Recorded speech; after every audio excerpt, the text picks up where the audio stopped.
Бэнк. Так, ребят, всем ассаламу алейкум, всем привет. Если меня слышно, пожалуйста, напишите в чат, чтобы я знал об этом, потому что я не знаю, работает у меня звуковая карта или нет. Пожалуйста, прям сразу, кто вот меня слышит, напишите, чтобы я мог продолжать свои речи, вот, и понять, что все хорошо, что меня слышно и видно. Тарам-пам-пам. М. Таран-тан-тан.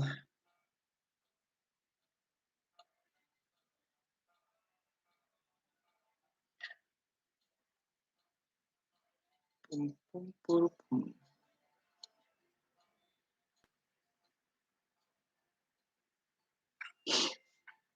Ребят, всем привет! Ура, трансляция. Ребят, если меня слышно, слышно, да, меня? Да, все слышно, я себя вижу и прекрасно себя ощущаю. Всем ассаламу алейкум, всем привет. Наконец-то я вышел в трансляцию. Трансляция прямиком из Казахстана, из Астаны. Я очень рад всех поприветствовать, всех, кто приходит на мой канал. Я тут одновременно в телефоне включил на фоне музыку, чтобы хотя бы было слышно и было более комфортно общаться на разные темы. Дождались, да. Всем привет, ребят, всем привет. Огурчики, да, огурчики вот сегодня приобрел. Привет из города Алматы, привет, привет из города Астана. Как у вас там настроение, как у вас погода? Сегодня у нас за окном снег. Я когда проснулся, открыл шторы, я офигел, потому что я не ожидал, что ночью будет выпадать снег. И ветер был тот, о котором вы меня предупреждали. Ветер был очень сильный, я ложился спать, я не понимал, где я. Я либо в фильмах ужасов, потому что ветер прям завывал в окна, либо я где-то на Северном полюсе, потому что было непонятно. Очень сильные порывы ветра. Сегодня на улицу тоже вышел и немножечко офигел от того, что меня предупреждали уже многие зрители, что когда я только выйду на улицу, меня будет либо сдувать, а во мне только 60 килограмм, и если будет сильный ветер, меня правда сдует, как собачку. Вот. И ветер был, правда, действительно сильный, прям в лицо бил, и даже слезы пробивало. Сквозь очки все равно я чувствовал ветрень. Так что я готов, в принципе, к зиме. Я купил курточку, купил ботинки. Надеюсь, то, что я не замерзну. Ну, если я замерзну, вы об этом узнаете первыми. Так что всем привет, ребят, всем ассаламу алейкум. Я рад вас поприветствовать на своей первой трансляции, еще раз повторюсь, из Казахстана. Я надеюсь, меня слышно, меня видно. К сожалению, у меня качество видео не такое, которое бы хотелось. Все из-за того, что ноутбук довольно-таки старый, и веб-камера тоже старенькая, поэтому будут шумы, будут квадратики, пиксели будут плавать, но зато меня слышно и видно хотя бы. Читаю ваш чат. И, кстати, прежде чем продолжить читать чат, у меня выписаны вопросы, которые мне задавали в Инстаграме. И у меня есть к вам вопросы, так что в течение сегодняшней трансляции я вас буду тоже спрашивать, консультироваться по многим вопросам, так что не уходите далеко. Можете поставить меня как фон, готовить ужин, либо общаться с родственниками, с детьми. Я надеюсь, все будет у нас сегодня интересно, круто и весело. Самое главное, я хочу создать атмосферу такую более приятную для общения, без напрягов, без политики. Я не хочу обсуждать политику, вот, но я хочу обсуждать другие вопросы, такие, которые могут поднять настроение. Здравствуйте, привет из Алматы, привет, привет, привет, ура, стрим, да, наконец-то. Привет из Хабаровска, как самочувствие, Алина? Все хорошо, спасибо большое. Я вылечился, грипп больше меня не беспокоит, сопли, слюни прошли, кашель тоже. Как у вас там дела? Пишите, как в Хабаровске. Ну, снега не так много выпало, я тоже из Астаны. Да, немного снега, и это, кстати, еще пока хорошо. Я еще не готов к сугробам и к буранам, о которых меня предупреждали уже. Так что, думаю, я переживу эту зиму. Так, привет из Актобе. Я правильно произношу? Актобе. Актобе. По-моему, Актобе. Привет, привет. Я там уже был, и так что я не наслышан, а даже сам своими ногами, своими глазами был в городе Актобе, и там все замечательно. Это первый твой стрим, получается. IRL-стримов не было, планируешь вообще? IRL — это что такое? Можно немножечко расшифровать аббревиатуру. Это моя первая трансляция из Казахстана. До этого я выходил в трансляцию из Москвы. Вы можете посмотреть на моем канале, есть трансляции, где я вместе с Андреем, мы болтаем, сидим, что-то готовим. Так что это уже не первая трансляция в моей жизни, но именно из Казахстана первая. Так что будем считать это почти дебют. Добрый вечер, Виктор. Всем привет из Астаны. Привет, привет, всем привет, всем привет. Виктор, поздравляю с первым стримом из Астаны. Лейла Салим. Спасибо большое. Спасибо. У вас дожди. Ого, ничего себе. Салам алейкум. А, Ну, про Крым и про политику, ребята, я уже сказал, я сегодня говорить не буду. Это, наверное, все-таки с этими вопросами именно на политические каналы, именно туда, кто хочет об этом говорить. Я сегодня не хочу об этом говорить. Не хочу портить себе настроение, и вам тоже. Ух ты! Та-ра-та-ра-та-да! Какой же ты классный, Алина, спасибо большое. Спасибо. М, Дал бы кому-нибудь модерку, чтобы был порядок в чате. В будущем я буду, наверное, да, модератора выбирать кого-нибудь. Но сегодня как-нибудь так. Надеюсь, все будет нормально. Если что, буду сам блокировать. Надеюсь, все будет хорошо. В Хабаровске хорошо, снега еще нет. Это хорошо, я рад за вас. ИРЛ стрим с улицы. ИРЛ стрим с улицы. Ребят, по поводу стрима с улицы, сразу говорю, что я хочу этим заняться тоже. Я, так как набрал определенное количество зрителей, YouTube разрешил мне выходить в трансляцию с телефона, со своего телефона. И я заказал уже даже микрофон, петличку такую маленькую, которая сюда надевается, чтобы было слышно, чтобы не был посторонний шум допущен, крики, оры, ветер. Поэтому я надеюсь, что в скором времени я выйду в трансляцию с улицы. Я прям очень сам этого хочу. Думаю, что все получится. Так, всем привет, привет из Астаны, привет, привет, я тоже в Астане. Вот. Друг уехал на время или вернется. Ребят, по поводу Андрея я не знаю, что ответить вам на вопрос, потому что я не знаю, вернется, не вернется. Но он, да, он сейчас не в Казахстане, уехал по делам, и больше информацию никакую открыть вам не могу, потому что все-таки это же не могу же я за другого человека говорить, правильно?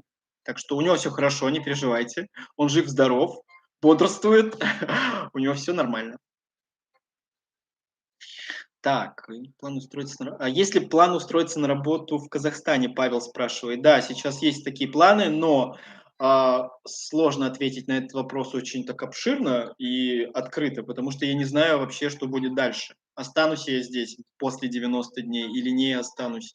Вернусь я домой, не вернусь? Что вообще, какие планы, я сейчас вообще абсолютно не знаю. Я даже не строю их, потому что завтра неизвестно, что будет. Сложно ответить на этот вопрос, но работу я все равно ищу, конечно, безусловно. И про работу, может быть, мы даже еще побольше попозже поговорим. Ребят, всем привет, кто присоединяется. Микрофон нужен обязательно правильно. Да, я заказал микрофон, придет в среду уже.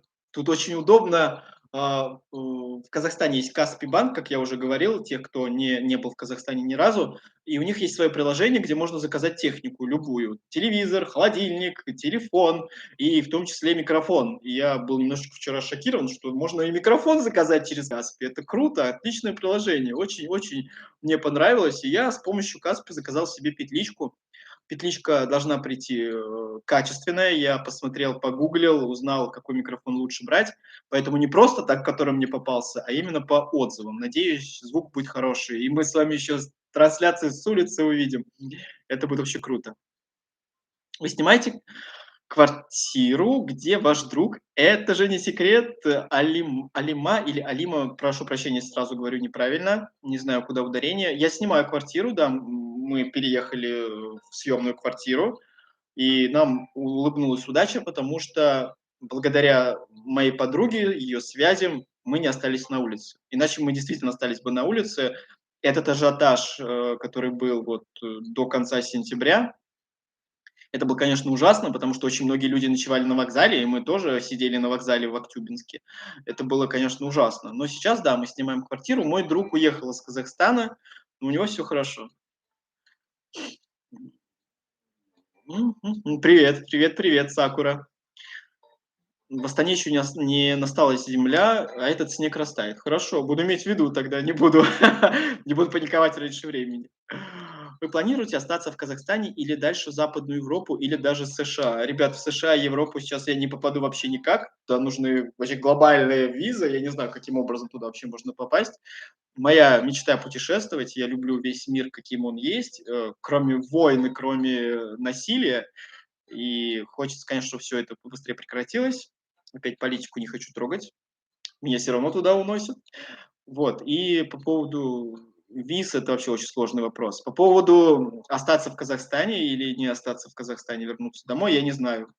Для меня сейчас этот вопрос еще открыт, я сам еще не решил. Но все-таки я больше перевешиваю на сторону того, что я останусь здесь. Привет, привет, привет. Главное, что все хорошо. Да, ребят, главное, что все хорошо. Я надеюсь, у вас тоже. Кстати, я сегодня купил себе газировку в баночке. Я люблю газировку в банке, потому что у меня ощущение, что именно в банке она вкуснее. Может быть, это самовнушение, я не знаю. Что вы сегодня пьете? Чай, кофе? Пишите. Тыры-ты-тын-ты-тын, Ой, сколько у вас. Слушайте, у меня самый большой стрим был, у меня было там 25 человек, по-моему. Сейчас уже 69. Я всех приветствую. Ассаламу алейкум. Всем привет. Надеюсь, у вас все хорошо. У меня все хорошо. Если планируешь надолго остаться, лучше всего сделать вид на жительство и не париться с переездом границы каждые 90 дней. Полностью считай, как местный будешь. Кстати, по поводу 90 дней, ребят, если знает кто-то, можно ли сделать визаран? То есть это через 90 дней, допустим, покинуть страну, к примеру, там уехать в Узбекистан на 2 дня и потом вернуться, обновятся ли у меня эти 90 дней или нет, потому что информация из разных источников разная. Кто-то говорит, что это нежелательно, что это даже нелегально, что это плохо, что могут обратно не впустить. Меня вот это интересует информация, именно кто этим это практиковал, может, у кого-то есть опыт или знакомый, кто так делает, потому что я не знаю, я с этим ни разу не сталкивался. Через 90 дней мне нужно либо тут, ну, официально находить работу, как я уже говорил в своих старых видео, либо вот так вот выезжать, переезжать. Я не знаю, как это будет все выглядеть. В каком районе Астаны вы живете? Я бы не хотел бы афишировать сейчас, потому что, ну, просто не хочу. Я хочу спокойно жить, не нервничать, не думать о том, что там кто-то ко мне в гости придет вдруг. Вот, поэтому я не хочу сейчас говорить, где я живу, но я думаю, в скором времени все об этом узнают. Алсу, привет, привет. Привет, удачи тебе, желаю найти работу у нас. Спасибо большое, Марьям. Подавались на грин-карту США. Да, я участвовал в грин-карте, и я не выиграл. Это было в прошлом году. В этом году, да, я участвую, но, конечно, шанс выиграть грин-карту мизерный, просто там вот такой вот прям малюсенький шанс, но он все-таки есть, это лучше, чем ничего. Сейчас я запью, а то у меня уже горло сохнет. Я очень рад, что меня слышно, потому что я раньше выходил в трансляцию с помощью микрофона. Микрофон остался в Москве, и ноутбук у меня старенький, поэтому думал, что меня слышно не будет, но все хорошо. Виктор, есть ли у тебя деньги, куда можно задонатить? Алина спрашивает. Да, конечно, можете открыть описание этой трансляции, там есть Каспий Банк, счет на Каспий Банк, вот эти большие длинные цифры, либо Donation Alerts, есть у меня ссылка на донаты. Вот. Кстати, по поводу донатов, пока я здесь, я списал имена людей, которые мне задонатили самые большие суммы, и я просто офигел от того, что люди настолько меня поддерживают. Ребята, у меня никогда в жизни такого не было. Я сталкиваюсь с таким впервые, поэтому я хочу поблагодарить Фархата если есть такой человек сегодня здесь, Гульнара Д. У нее, как я понимаю, либо сын, либо внук Мухаммед, ему 6 лет.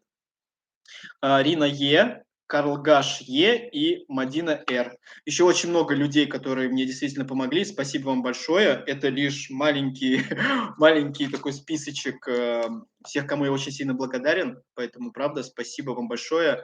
Вы безумно меня поддерживаете, это очень круто, и я действительно не ожидал. Это прям вау, у меня слов нет. Хороший опыт получите. Да, я уже получил хороший опыт, перехода границы в сухопутку. Я почувствовал себя в роли какого-то героя из каких-то боевиков. Было интересно. Да, на Каспи магазине все есть, и дешевле, чем просто с магазинов. Отлично. С улыбкой смотрю на вас. Так приятно видеть воспитанного, адекватного мальчика. Хоть один не матерится.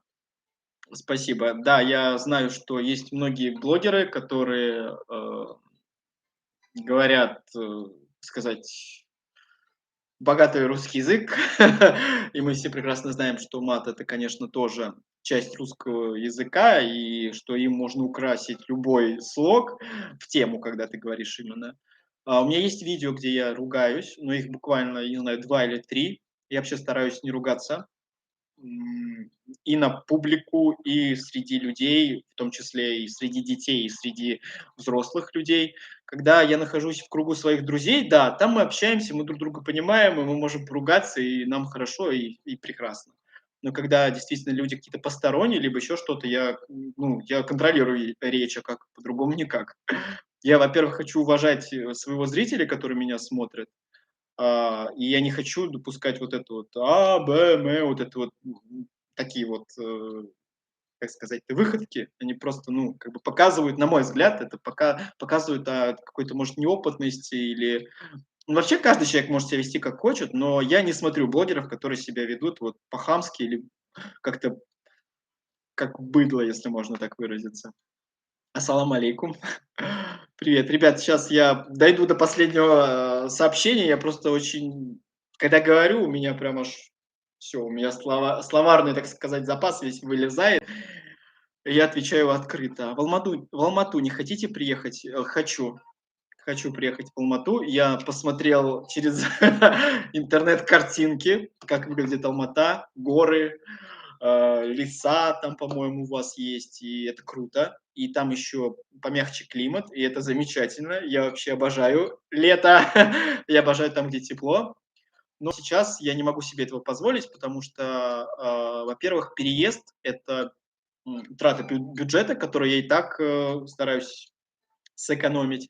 И переезд куда-то в новый город, конечно, это поиск жилья. И я не уверен, что я найду более бюджетный вариант, чем здесь сейчас.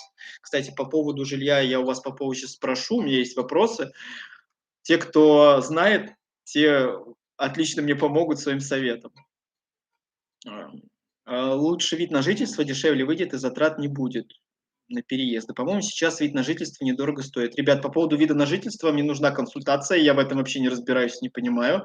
Я как зеленый, не знаю, зеленый такой первоклашка, который приходит ни бе, ни ме, ни кукареку, и я не знаю вообще, вот, что такое вид на жительство, как с этим, что с этим едят.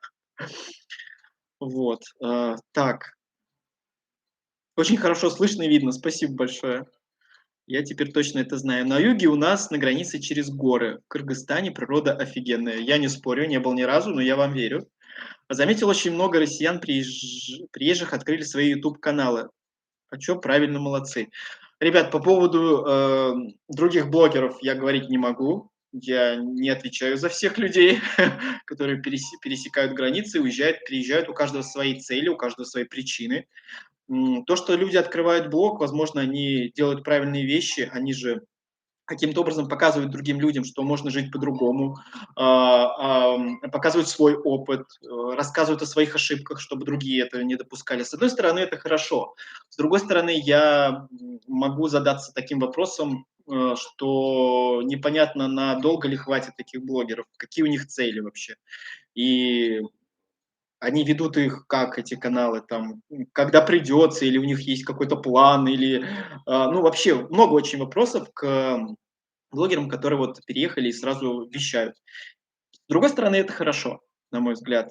Кто-то пишет мне в комментариях, что вот ты приехал в Казахстан, и все, ты тут снимаешь, и ты не имеешь права снимать. Вот это меня очень сильно прям повеселило, честно скажу. И то, что вот все приехали, и все начали сразу блогерами быть, становиться. И, ребят, я снимаю 1,5 года, моему каналу 1,5 года, моему каналу не 3 недели, не 4. Я его открыл 1,5 года назад, и я снимаю уже давно, поэтому этот вопрос, он как-то вообще некорректен звучит, некорректно. Особенно от людей, которые вообще не знают, на какой канал они пришли и что их ждет на моем канале. Вот. Но я думаю, что Те, кто снимают, останутся только те, кто упорно это будет делать, потому что вести блог, рассказывать о своей жизни, снимать контент, делать грамотно монтаж, это силы, на это уходит много энергии, на это должны, в этом сложно долго как бы состоять, потому что есть люди, которые снимают и думают, что все, вот у них там выстрельнуло что-то, и все, это будет теперь у них прям самое главное. Хотя нет, на "Ютубе" постоянно нужно что-то снимать, что-то выкладывать. Так устроена платформа, что если вы долго что-то не снимаете, то "Ютуб" вас понижает и в рейтингах, и там, ну, прочее, прочее, прочее, очень много всяких нюансов. Может, пропустил, как с работы у вас хорошо, что утеплились. С работой пока никак, я ее ищу, и этот вопрос, который я хотел бы тоже. Так, я, по-моему, уже записывал его. Вопрос по поводу работы. Ребят, я ищу работу, я обязательно ее найду. И, опять же, я ищу в той сфере деятельности, с которой я знаком. Вообще, как устроен человеческий мозг, да? В основном мозг дает нам в стрессовых каких-то ситуациях или в незнакомых ситуациях варианты, с которыми он более-менее знаком, и варианты, где ты чувствуешь себя более комфортно. Поэтому я ищу работу, с которой я уже знаком. То есть там бариста, продавец, но опять же, да, я много раз уходил из этой сферы деятельности, я очень долго в этом работал, и сейчас, когда я понимаю, что меня ждет впереди, когда я устроюсь там опять баристой или продавцом, я понимаю, что меня надолго, наверное, не хватит, потому что это сфера деятельности, которая все-таки уже со временем мне не приносит колоссального удовольствия как таковое. То есть нужно что-то менять, нужно менять сферу деятельности, нужно пробовать что-то новое, но просто я не знаю, сейчас это делать или потом, попозже. Вот. Просто тоже такой интересный. В Алмате сегодня дождь и похолодало. Ого. Отправила небольшой донат. Желаю скорейшей встречи с другом. Спасибо большое, Алина, мне очень приятно. Я тоже надеюсь, что мой друг приедет, и мы также погуляем, как гуляли в замечательном выпуске про большую главную мечеть. Мне очень понравилось. Я сам даже пересматриваю этот выпуск. Мне самому иногда нравится то, что выходит после монтажа. И здорово получается все-таки, да. Вот кто похвалит, если не ты сам себя, да? Вот кто? Конечно, надо себя хоть как-то подбадривать и как-то себя любить в этом плане, да. Ну кто, как? По-другому никак не выйдет. Тем более в той ситуации, когда ты один в другой стране, с другим менталитетом, с другими традициями, нужно сохранить себе еще здравый смысл, логику и вообще вести себя достойно, потому что люди, которые приезжают, я тоже не понимаю этого, люди, которые приезжают, начинают гнуть сразу пальцы, мне за них стыдно. Вот просто мне стыдно, потому что нельзя себя так вести. Вот и все. Это как бы логично, если человек воспитан, да, если у него есть все-таки под черепом хоть немножечко мозгов, которые функционируют хотя бы 3-4%, он должен это понимать, нельзя вести себя как свинья ни в чужой стране, ни в своей. Но тут уже я не учитель и я не психолог, но у меня есть мысли на этот счет свои. Язык учишь потихоньку, он мне сложно дается, я не могу запомнить многие слова, вообще не могу запомнить, но потихоньку что-то я вроде бы как пытаюсь. Эм, Интересно, какой онлайн будет максимально сегодня. Я не знаю, ребята, у меня самая большая трансляция, это было, по-моему, 30 человек. Сейчас уже 129, и я всех рад. Спасибо большое всем, кто присоединяется. О, кстати, ребят, если вам не сложно, пожалуйста, поставьте лайки этой трансляции. Тем самым она куда-то там выйдет. Может быть, меня увидит больше людей, я не знаю, как работает трансляция на Ютубе. Вы человек мира, и пусть везде будет вам удачи и счастья. Спасибо. Салем, салем, салем. Мобилизация уже закончилась в РФ. Наверное, я не знаю. В Шымкенте тепло плюс 17, вчера плюс 28. Ну, слушайте, ну я прям поздравляю, у вас хорошая погода. Вы, наверное, там загораете. Виктор, а ты с какого города? Дима Актаев. Дим, я из Орехово-Зуева. Я родился в Орехово-Зуево, это Московская область, практически 100 километров от Москвы. Я там родился, прожил всю свою юность, все свои самые классные годы. Вот, и переехал в Москву. В Москве я жил 7 лет. Ну, до этого я как-то приезжал, уезжал, и у меня вообще в жизни были интересные вещи, и мне ничего не получалось с первой попытки, вообще ничего. Вот, и Москва далась мне все-таки тогда, когда я уже не хотел там жить. Знаете, бывает так в жизни, вы вроде бы чего-то хотите, вы куда-то идете, чего-то желаете, чего-то добиваетесь. Идете, идете, стучитесь, стучитесь головой об стену, ничего не получается. И это в течение многих лет. А потом, когда когда-то приходит до вас такое чувство, что все, уже не хотите ничего. Вот вы вроде бы что-то добивались, да, и пришел момент, когда вы уже этого не хотите. И вот тогда, я не знаю, звезды, вселенная, либо я не знаю, что происходит, но вам как будто вот преподносит на блюдечке то, что вы много лет добивались. И у меня так случилось с Москвой. Я много лет пытался там остаться, как-то организовать свою жизнь, работа, дом, чтобы было, ну и все в этом роде. У меня получилось тогда, когда я уже не хотел. Вот. Это тоже интересная штука. У Андрея очень красивые глаза. Пусть возвращается, будем любоваться. Я передам ему. Я думаю, то, что он будет смотреть эту трансляцию. Эта трансляция выйдет в записи после того, как я ее закончу. Немножечко подкорректирую, и она выйдет. Вот. Так что вот так. Так. Тара-та-та-та-там. Где я тут остановился? Где я тут вас читал? Виктор, здравствуйте. Sweet Moon, здравствуйте, Sweet Moon. Позитивный человек везде и всегда радует вокруг себя. У вас это получается хорошо. Дина, спасибо большое. Так, мобилизация в РФ не закончилась. Не говорите ерунды. Добрый вечер, Виктор. В каком районе вы живете? Салем со Астаны. Можете ли показать свою квартиру? Ребят, в каком районе я живу, я сейчас пока говорить не хочу. Я хочу немножечко еще пожить в спокойствии. Вот, замечательный район, спокойный, тихий. Что сказать еще? Про районы я сейчас поговорю. У меня тут вопросы к вам. И вопросы, которые мне задавали в Инстаграме, я тоже сейчас буду озвучивать. Сейчас я вас дочитаю до конца. У меня уже горло опять пересохло. Еще, ребята, извините, я волнуюсь, потому что меня никогда не смотрело 140 человек. Вот, и я себя чувствую, ну, немножечко волнительно. Поймите меня правильно, я могу заикаться. Это нормально. Мобилизация в РФ закончилась. Это я уже прочитал. Ну, наверное, закончилась, я не знаю. У меня такой вопрос был. Сложно привыкать к новой валюте, смотря на цены, видеть не рубли, а тенге. Да, было сложно. Первую неделю-две было сложно, потому что когда ты приходишь в магазин и у тебя все в другой валюте, ты конвертируешь ее в голове. Сначала я использовал калькулятор и понимал, сколько я трачу денег, потому что я приезжал с рублями и ходил в разменнике, в обменнике и менял все на местную валюту.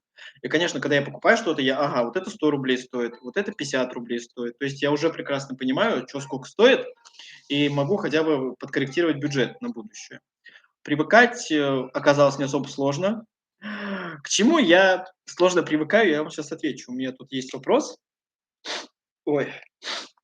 Так, к чему я еще не привык? У меня есть вопрос Инстаграма, я сейчас сразу буду его зачеркивать, чтобы потом не путаться. К чему я еще не привык в Казахстане, это ко времени.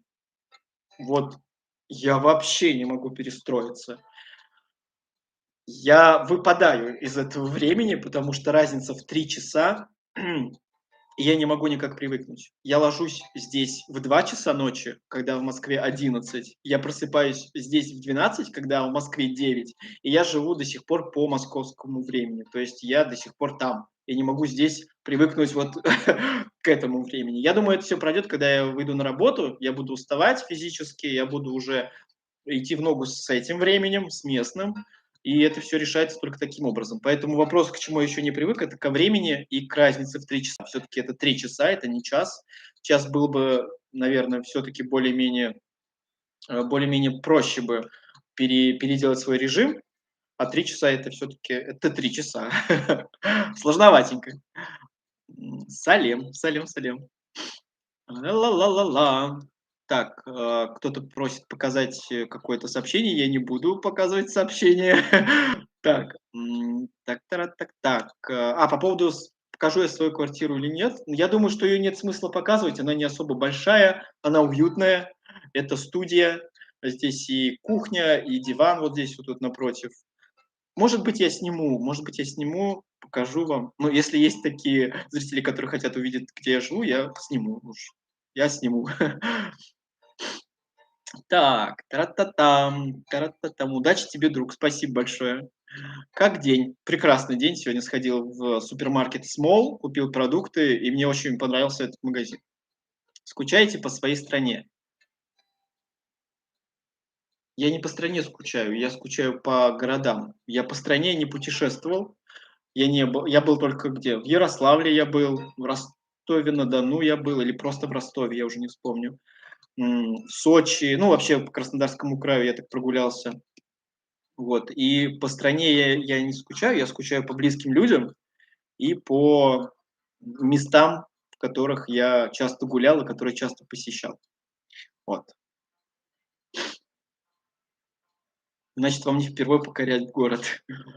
У тебя как связь? Связь нормально, все хорошо. Вы такие классные, Бонд Джеймс. Спасибо, Бонд Джеймс. Йоу, ты тоже классный. Нет, ну, я не понимаю, ну ладно в Европу уехать, но в Казахстан, где уровень жизни хуже, чем в РФ, и там что-то там добиваться зачем?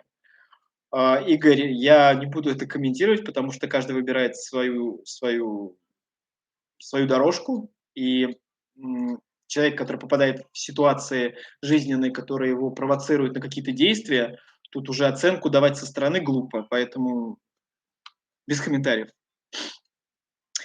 Ла-ла-ла-ла-ла, ла-ла-ла. Чем в Астане заниматься будете? Работать я буду. Работать и снимать, продолжать свой блог, канал вести. Не так, конечно, активно, как это делают многие другие, но извините, пожалуйста. М, м. Тара-та-там, тара-та-та. Походу, уже 3 года по московскому живу.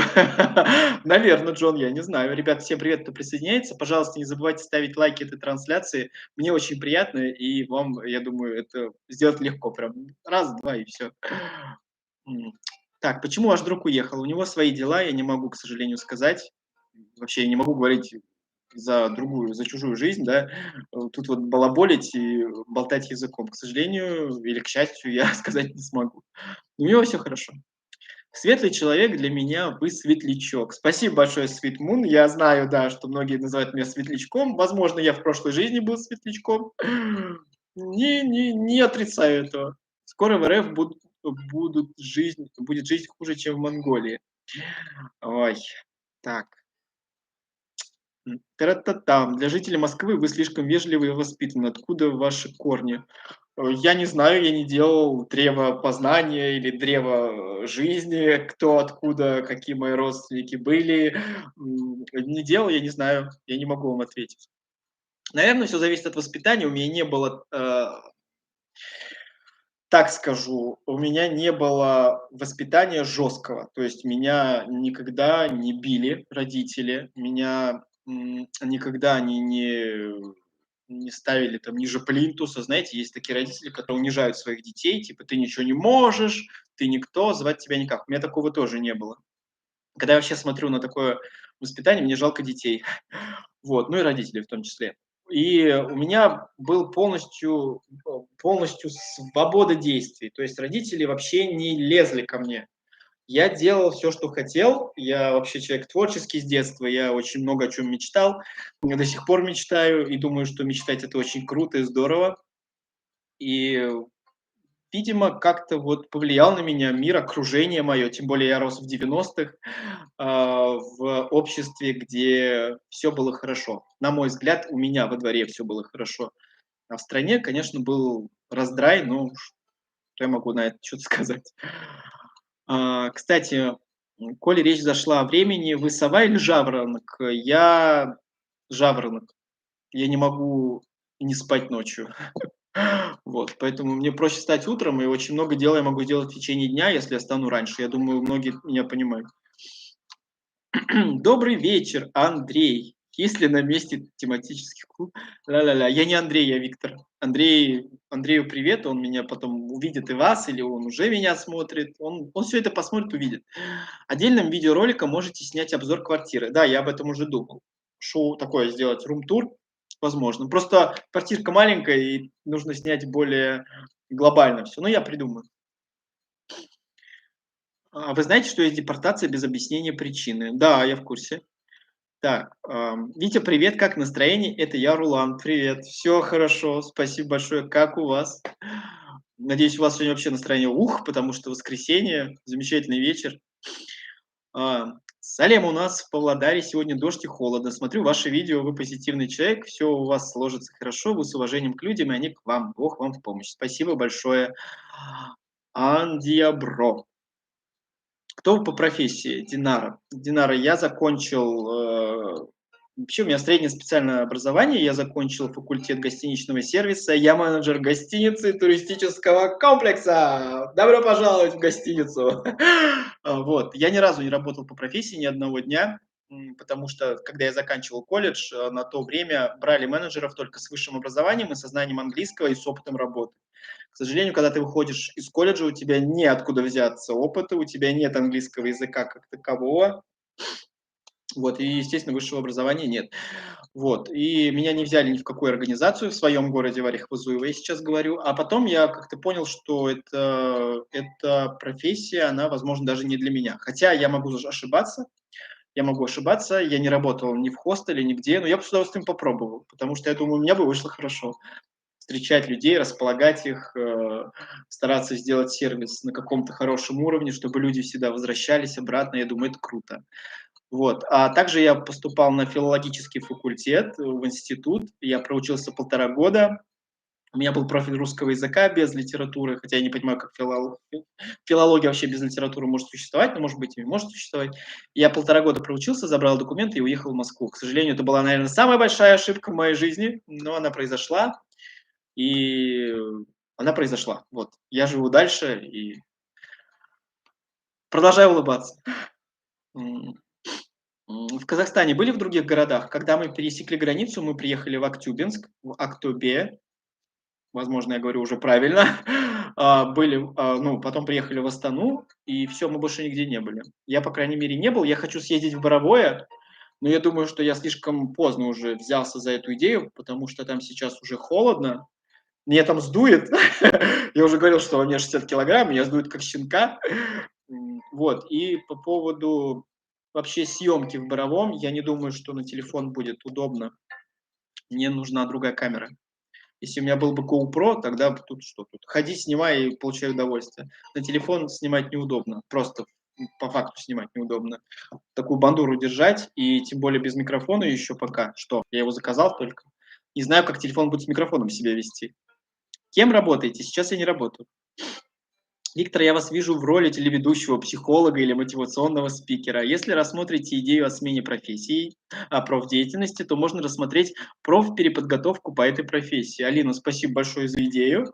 Я себя видел тоже телеведущим в детстве. Я думал, что да, я буду вот, где-то на федеральном канале транслировать какую-то дичь. Но нет, не вышло из этого ничего. На психолога я хотел пойти, когда был подростком. Когда закончил школу, я рассматривал себя как психолога. Я даже узнавал, приходил на день открытых дверей в какой-то колледж, я помню это, слушал информацию, что все будет прекрасно, подавайте документы, выйти отсюда профессионалами. Но я выбрал все-таки не психологию, а филологию. Но психолог, да, я думаю, и без всяких курсов я уже сам себе психолог. Вот, а спикера мотивационного, да, я думаю, да, почему бы нет? Почему бы нет? Привет из Петропавловска. Ого, ничего себе, привет, ребят. Всем вообще, всем привет, кто присоединяется. Ассаламу алейкум, пожалуйста, ставьте лайки этой трансляции. Вы очень сильно меня поддержите, это будет самый классный комплимент за сегодняшний вечер. Почему именно Астана? Почему не выбрал, например, Павлодар, Петропавловск или Кустанай? Вообще мы, когда уезжали из России, я вообще не знал, что будет дальше. И моя самая близкая подруга, она оказалась из Астаны. И здесь у нее оказались друзья, и было решено, что нужно уезжать в Астану, потому что здесь нам могут помочь хотя бы с жильем. У нас нигде больше не было знакомых, как в Астане. И поймите правильно, что когда был вот этот наплыв из России в Казахстан, не было ни гостиниц, ни хостелов, ни квартир, то есть многие спали на вокзале, и мы в том числе могли остаться там. Поэтому мы выбрали Астану, потому что здесь нам помогли с жильем. Вот. И помимо этого, это еще столица, а у меня такая, как сказать, в голове такая картинка, что если столица, то здесь будет попроще с поиском работы, потому что в России, да, как принято в России, я основываюсь на своем опыте, что большинство людей едут в Москву, потому что там можно нормально заработать. Ну, там и еще, может быть, на севере.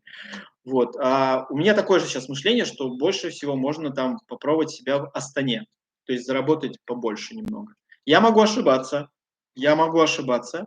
Я впервые в Казахстане, поэтому вот мы выбрали Астану, потому что нам помогли с жильем, и вот как бы это очень важный был вопрос, и он решился. Ребят, всем привет, всем ассаламу алейкум, пожалуйста, ставьте лайки этой трансляции, я вам скажу огромное спасибо. Виктор, привет, Витя, привет, как настроение? Это я, Рулан. А, так это уже прочитал. Самое главное, призывайте людей не мусорить. Так, по поводу, значит, вопросов из Инстаграма. Я, кстати, об этом забываю. Во-первых, я хотел бы задать себе, точнее, мне задали вопрос, и я хочу его проговорить. Что мне понравилось в Астане? Что мне понравилось в Астане, вообще в Казахстане, да, сейчас, на данный момент в моей жизни здесь? Я впервые столкнулся с гостеприимством и с добротой вообще, как, относятся к приезжим. Я не ожидал вообще, что такое вообще реально и возможно. А, Поэтому я очень удивился вот такому гостеприимству. Я был немножко, правда, в шоке. Потом, что мне еще понравилось в Астане, именно если рассматривать. Чистота и порядок. Я не вижу мусора, я не вижу мешки с мусором вообще нигде. То есть за видом города я вижу, что ухаживают. Затем мне м, понравилось, что я не вижу алкоголиков, я не вижу людей, которые бухают, я не вижу молодежь, которая употребляет алкоголь. Поверьте, что в России немножечко не так. Я не вижу молодежь, которая употребляет алкоголь, взрослых, которые неадекватно себя ведут в алкогольном опьянении, я тоже никого не вижу. Ну, может быть, один-два человека попалось, и то одного человека я видел, как уводит полиция. И для меня это было вау, ничего себе. В России, чтобы уводили какого-то пьяного, это где-то в центре Москвы должно происходить. Вот. Поэтому для меня это было удивление. Удивление было еще организация. Когда я приехал в Астану, и, видимо, правительство либо мэрия города, они организовали все в одном месте. То есть люди, которые приезжали в Казахстан и должны были получить документы, да, решить свои какие-то бюрократические дела, все оказалось в одном месте. Человек знал, что он приехал, ему нужно идти туда, ему там помогут, и все будет хорошо. Мне понравилась организация. Здесь все четко, быстро, и я аж прям офигел, честно. Потому что я думал, что я сейчас приеду, мне нужно, значит, сходить туда, там получить талончик, туда сходить, значит, там отметиться, бумажку получить там, выяснить, где вот это и вот это. И это не нужно было делать, потому что все организовали в одном месте. Это круто.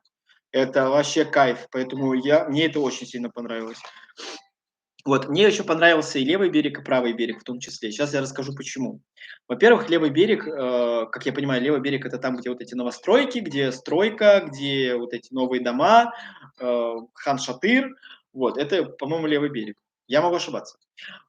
Вот, мне он понравился, потому что он напоминает мне Москву. В Москве я жил 7 лет, последние моей жизни, последние моей жизни, последние мои годы жизни были именно в столице, и левый берег мне напоминает Москву, и мне там проще передвигаться. Я прям четко знаю, что, где, как, чего, и мне там комфортно. Мне там комфортно. Мне комфортно и на правом берегу, потому что правый берег мне напоминает мой родной город. Потому что, как я понимаю, правый берег это все-таки берег такой, ну, старого города, да, и здесь я чувствую тоже себя комфортно.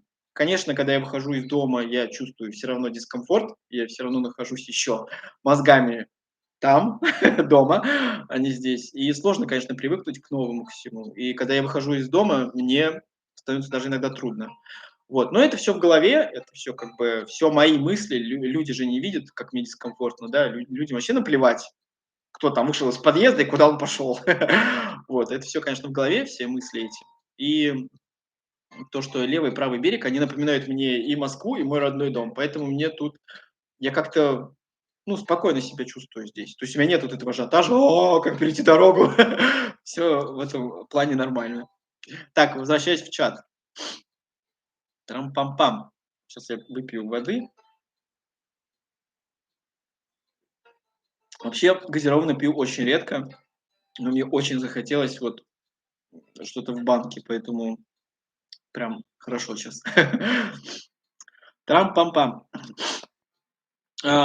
Добрый час, Виктор. Мое имя Алан или Алан. Прошу прощения, если не туда ударение. Мне очень нравится подача вашей информации. Чувствует уважение к жителям Казахстана. Сможете рассмотреть возможность открыть курсы начинающего блогера? Ого, ничего себе.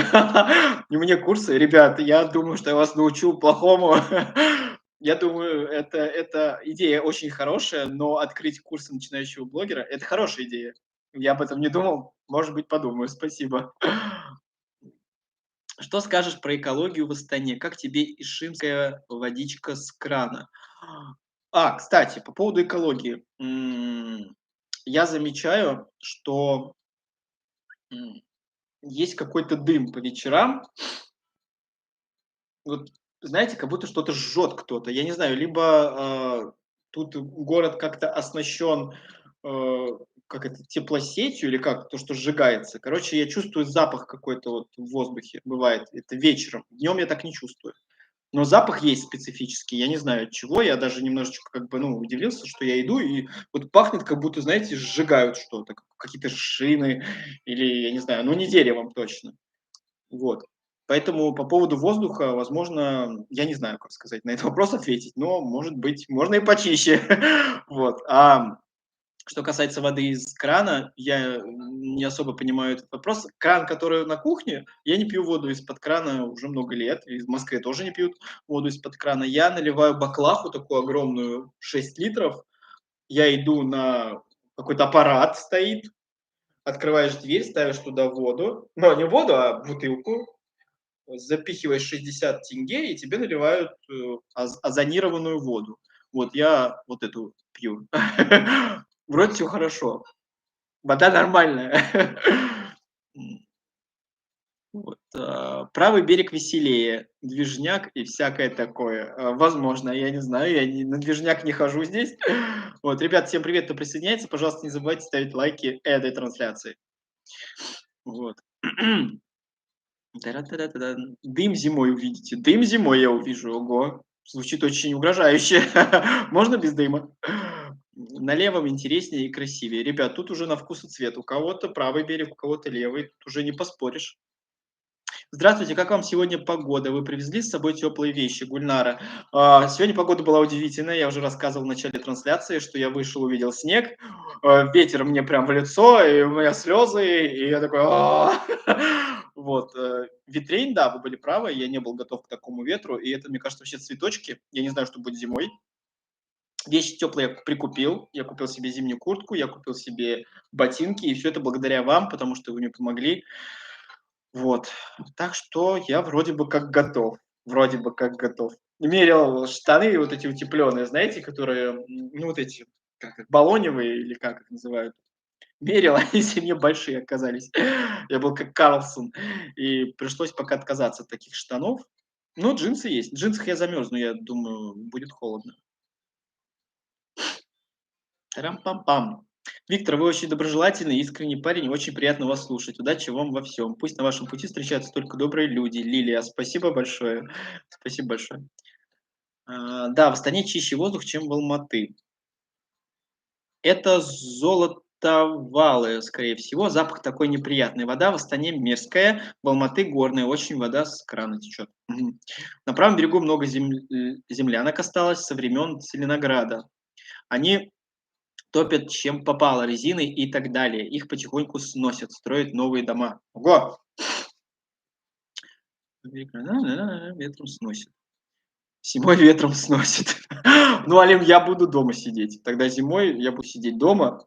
Я не знаю вообще, я смогу... Тут мне рассказывают в комментариях такие вещи, что я выйду на улицу зимой, и меня просто снесет куда-нибудь там в соседний город. Я как перекати поле буду. Я, конечно, понимаю, но я думаю, что я уже опасаюсь даже, что, может быть, мне вообще не выходить. Я просто элементарно не дойду за хлебом. Меня снесет. Вот. Пам-пам. Когда на работу собираетесь? В смысле, вам не скучно дома лежать? Я ищу работу, мне не скучно. Мне вообще никогда не бывает скучно почти. Я всегда найду себе занятие. Правый берег люблю тоже. С начесом вам надо купить. Штаны, да, надо с начесом купить. Долго от вас не было видео. Ребят, я выпускаю сейчас настолько часто, насколько это возможно. Раньше я выпускал 2 раза в неделю, понедельник и четверг. Сейчас я выпускаю во вторник, в четверг, в воскресенье. И сейчас у меня вообще нет никакого материала, я ничего не снимал. Я не могу заставить себя снимать, там, как я чищу зубы, как я ем, что я ем по утрам, как я наливаю себе чай. Я думаю, это, блин, это настолько банально, что я не думаю, что этим нужно делиться. Это прям, ну, это будет уже прям совсем уже прям, не знаю. Я все-таки хочу, чтобы было красиво, чтобы картинка была приятная и вам, и мне в том числе. Я хочу, чтобы мне тоже это нравилось. Не хочу показывать то, что мне не нравится. Зачем тогда вообще снимать влог? Ту-ту-ту. Астана хоть и не таких размеров, как Москва, но передвигаться на автобусе порой занимает час. Походу, проблема всех столиц. Да, я не знал, кстати, что тут нет метро. Вот, и что его тут не откопают, потому что земля здесь болотистая или что-то в этом роде. Вот. Но если было бы метро, я думаю, людям было бы проще добираться до работы. И вообще, я увидел, как люди запихивают друг друга в автобус, вот просто вот так вот запихивают себя. Я давно такого не видел. Было раньше в Москве так, но сейчас там вообще все по-другому. Ну, плюс там еще метро, конечно, есть. Это несравнимые вещи, я это понимаю. Вот, так что да, вот с автобусами, да, было бы метро, было бы проще. А я не знаю, почему не могут метро построить наверху? Есть же такие, типа, монорельсы или как их, да, когда наверху строят метро, и ты можешь попасть в любой конец города. Или это тоже проблематично? Это, наверное, очень дорого. Да, что я задаю такие вопросы? В крещение Господне в купель ныряешь? Нет, я не ныряю в купель. В Астане действительно смог. Это из-за частных домов, которые топят, чем придется, в том числе резиной. Да, ага. Ну, я теперь понял, откуда смог и откуда специфический запах. Мне кажется, никогда вы Мне кажется, когда вы увидите наши метели, бураны зимой, будете в шоке. Я тоже так думаю, я с вами солидарен. Доброй ночи. Уже ночь? Так, стоп, погодите, какая ночь-то? Время без 10:09. Давайте, не шутите, еще нормально. Ну, нет, еще не нашел работу, Фариза, нет. В Алматы есть метро? Да, кстати, я знаю, что в Алматы есть метро, да. Астане 24 года. Между прочим, только китайские вещи адаптированы под астанинский климат. Одежду из евро Турции придется ставить на весну. Ага. Ну, есть у нас такое метро. Недостроенное. Интересно. Вы в Ютубе наберите Астана ЛРТ, узнаете всю правду. Как-нибудь на досуге. У нас начинали строить наземное метро, приостановили. Я видел в какой-то части города, я видел то, что есть такие балки или что там, какие-то каменные столбы, и вот они недостроенные. Возможно, это и было как раз метро, было бы метро, вот, но что-то, да, недостроили. Ты похож на блогера Камикадзе, знаешь его? Один в один, двойник. Да, я в курсе, мне уже писали когда-то, может быть, полгода назад, что я похож на какого-то Камикадзе, я даже набрал и поинтересовался, кто это. А, я не знаю, похож, не похож, я не внедрялся так в его контент. Ну, возможно. Может быть, все-таки не я похож, а он на меня похож. Это разные вещи. В Астане строят метро над землей, но строят и не могут никак. Ясно. Вы на правом берегу и на левом живете? Я живу посередине. Вот, не буду говорить, где я живу, я не хочу об этом сейчас. Вот. Что меня удивило в плане непонятности? Следующий вопрос, который мне задали. Ответьте мне, пожалуйста, ребят. А, Я никак не могу к этому привыкнуть, к одной очень важной вещи. К ПДД. Когда я, пешеход, перехожу дорогу, да, вот горит зеленый свет, зеленый человечек, смайлик там, не знаю, и я, как пешеход, должен чувствовать себя в безопасности и переходить дорогу, чем я, в принципе, и занимаюсь. Но почему, когда я перехожу дорогу, машины продолжают ехать? Я не могу к этому привыкнуть вообще. Я все свои 33 года перехожу дорогу и чувствую себя в безопасности, потому что когда горит зеленый свет для человека, ты знаешь, что машины стоят, и они никуда не двинутся, потому что горит сейчас для меня свет, а не для них. А здесь я не могу привыкнуть к тому, что я перехожу дорогу, а машина едет. В чем секрет? Может, я что-то не так делаю? Ну, просто это настолько опасно. Меня чуть 5 раз не сшибли. Я не знаю, как, допустим, ты идешь когда с ребенком, ребенок вперед побежал, его не заметили, и что? Почему машины не стоят на месте, когда горит зеленый свет для пешеходов? Вот у меня вот этот вопрос, который не дает мне покоя. Я не могу понять. Расскажите мне кто-нибудь. М. Самая плохая экология из всех городов — Астана на первом месте по последним данным. Из-за смога отапливают углем коттеджные городки. Все, я понял теперь. Ага, я теперь понял. Ага. Так, дальше. Больше не ешь селедку под шубой, кушай правильно, ешь конину. Спасибо за совет. Все так интересуется, где вы живете, что уже страшно. Не, ребят, я живу в нормальном районе, все хорошо. Просто не нужно знать, где я живу. Да, вот просто для личного моего спокойствия, пожалуйста, хорошо? Все нормально, я живу в хорошем месте, в теплой квартире. Это самое главное. Ты с кем живешь в Астане? Ни с кем. Не переживайте, со временем и вопрос с метро решится. Это вопрос времени. Но в этом дело все лучше жить живым в красивом городе, чем сидеть в окопе. Да, без комментариев. Ла-ла-ла-ла-ла. Так, где? Вы контактируете с другими релакантами? Нет, я ни с кем больше не контактирую, ни с кем не контактирую. Кто приезжал из России или из других стран, я не контактирую ни с кем. И вообще, по сути, по своей, я человек, который сложно идет на контакт. Как бы это ни показалось странным, но мне очень сложно привыкнуть к новой компании, к новым людям, хотя я могу общаться легко, но привыкнуть именно и сохранять общение для меня это очень сложно. То есть вообще изначально я всегда, ну, у меня всегда маленький круг друзей. Я никогда не мог представить, как это иметь 100 друзей. У меня в голове это не укладывается. Вот. И поэтому идти на новые какие-то знакомства мне трудно. Вот просто мне лично трудно. Тырын-тын-тан, тыры-ты-ты. Не встречалась с таким, всегда останавливаются машины. Я перехожу, и всегда машины стоят. Первый раз слышу, что они едут, когда красный горит. Ребят, ну я каждый день вижу, что зеленое для пешехода, я перехожу, а машина едет. Она заворачивает или как-то что-то там. Ну, постоянно такое, каждый день. То есть я не придумываю.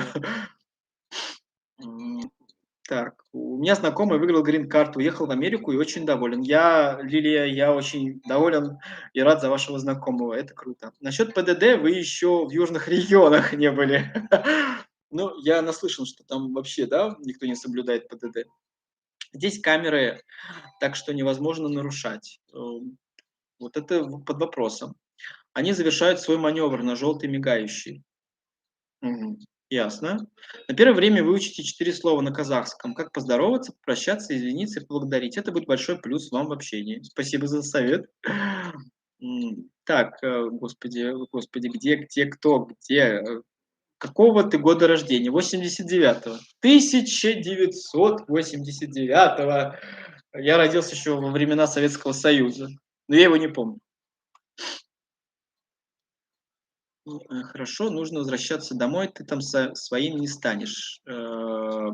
Игорь, Виктор, как нехорошо, нужно возвращаться домой, ты там своим не станешь. Таких не уважает никто, только дома ты свой, тем более ля-ля-ля. Мгм.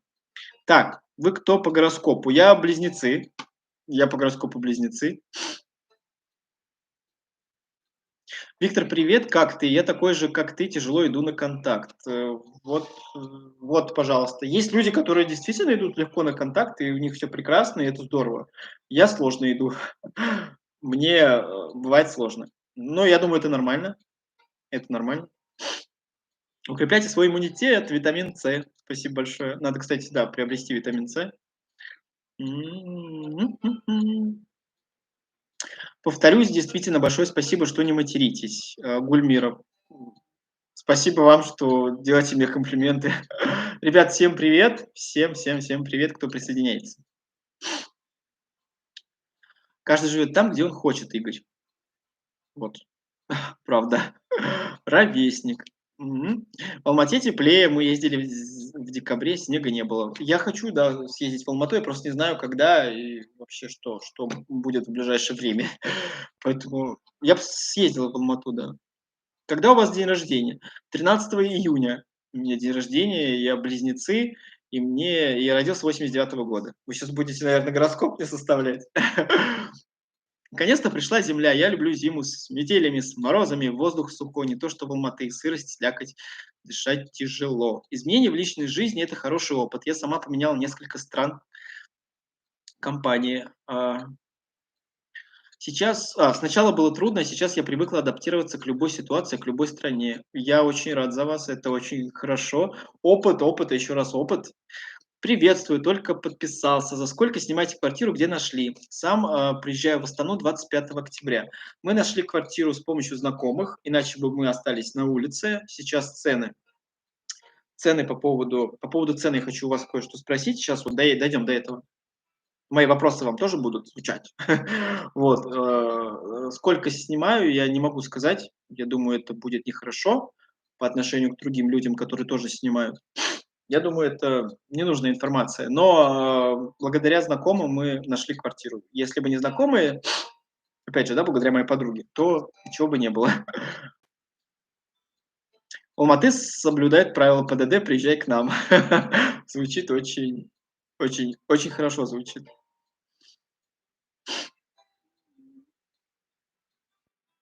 Тра-та-та. Что за обман? На превью были оленьи рога. Где они? И где твой друган? Куда его дел? Друг уехал, он сейчас не в Казахстане. Оленьи рога мне просто понравились, как они выглядят на мне, и все. В доту катаешь? Нет, я не играю в компьютерные игры. В каком районе живете в Астане? Уже 5 раз подряд спрашивают. Ребят, я не буду говорить. Не нужно это знать. Страны-близнецы же общительные, у них много друзей. Мне сложно ответить на этот вопрос. Посмотри канал с твоего земляка Олег Третьяков. Он тоже сейчас в Астане. Я знаю про Олега Третьякова. Я видел, что он снимает. Я рад за него, что он тоже вот нашел себя на Ютубе. Это круто. Вот. Что я могу еще сказать? Я тоже иду сложно на контакт. Потом я поняла, что всегда можно найти своего человека, единомышленника. Да, согласен. Почему до сих пор не женат? Потому что не хочу. Виктор из Москвы. Виктор из Москвы. Ну, я жил в Москве, а сам из Московской области. Вы очень хороший человек, вы мне очень нравитесь. Цветок граната. Спасибо большое. Вы мне тоже. Вы монетизировали канал Абишева Гульмира? Да, да, я все-таки монетизировал его, но YouTube, понимаете, такая платформа, где нужно очень... Они любят вот эту всю бюрократическую стезю, им постоянно нужно доказывать, что ты – это ты. Поэтому прежде чем монетизировать канал, вам нужно отправить им кучу документов, что вы – это вы, и вы действительно Виктор, и вы живете в Казахстане сейчас.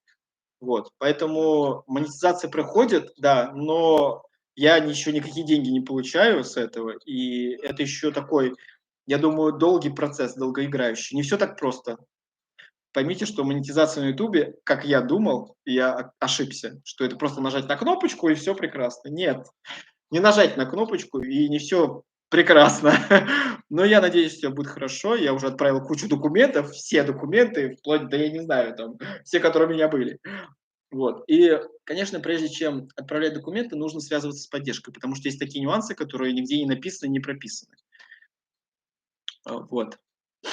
В Алмате теплее, но сыро, грязно, смог просто ужас. Ребят, как правильно, Алмата или Алматы? И вообще склоняется ли это слово? Потому что я боюсь ошибиться. Алмате или Алматы? Вообще склоняется или нет? Вот у меня вопрос. Потому что в Москве и Москва, да, склоняется. А Алматы, я не знаю, склоняется или надо всегда говорить Алматы, где бы ты ни находился, что бы ты не имел в виду.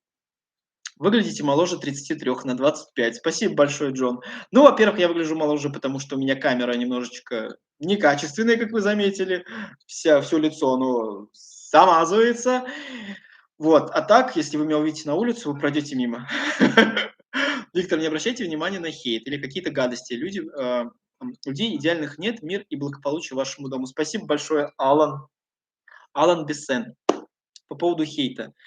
У меня был такая тема. по поводу хейта. Понимаете, я столкнулся с хейтом тогда, когда не нужно было с ним сталкиваться. Ну, во-первых, как не нужно, да? Опять формулирую неправильно. Когда я переехал в Казахстан, уже почти скоро месяц, оказывается, офигеть, я столкнулся со стрессом везде буквально. Другая валюта, другие люди, другая местность, все другое. Ты не знаешь элементарно ничего практически, и тебя еще на "Ютубе" херачат, там просто выливают, извините, дерьмо, ведро с этим дерьмом. И ты сидишь и думаешь: "Господи, какой же ужас, что вообще происходит?" И когда у меня было много стресса, и еще помимо этого мне еще люди шлют проклятия, это было, конечно, прям, знаете, выдержка. И я не знаю, как это я пережил, потому что многие бы, мне кажется, уже лопнули психически, потому что столько читать про себя, сколько было написано, не каждый сможет, а я читаю практически каждый комментарий. И мне было сложно пережить этот хейт, мне было сложно, да до сих пор он даже есть, мне было сложно, что люди так агрессивно настроены. Потом я прекрасно понимаю, я взрослый человек, у меня на плечах присутствует голова, и я понимаю, что люди бывают разные. В любой стране, где бы вы ни были, будут люди на голову больные, добрые люди и не особо добрые. Вот. И я это все понимаю прекрасно, и я ни в коем случае не думаю, что все такие. Нет, это глупо вообще так считать. Вот. И хейт я пережил, и до сих пор я читаю, и мне уже он приносит просто улыбку. И негатив весь, который мне пишут, я понимаю, почему люди это делают, и у них своя точка зрения, своя позиция, и только в "Ютубе" они могут ее выразить, видимо, больше нигде, потому что нет, к сожалению, свободы слова. А если бы была бы, может быть, все было по-другому. И, что я хотел этим сказать, что да, есть позиция у каждого человека, и он может обвинять кого угодно в чем угодно. Есть такие люди. И просто, теряю мысль. Просто что касается именно хейта, я никогда не позволю, чтобы люди переходили на личности. Если они начинают уже оскорблять, то я просто блокирую.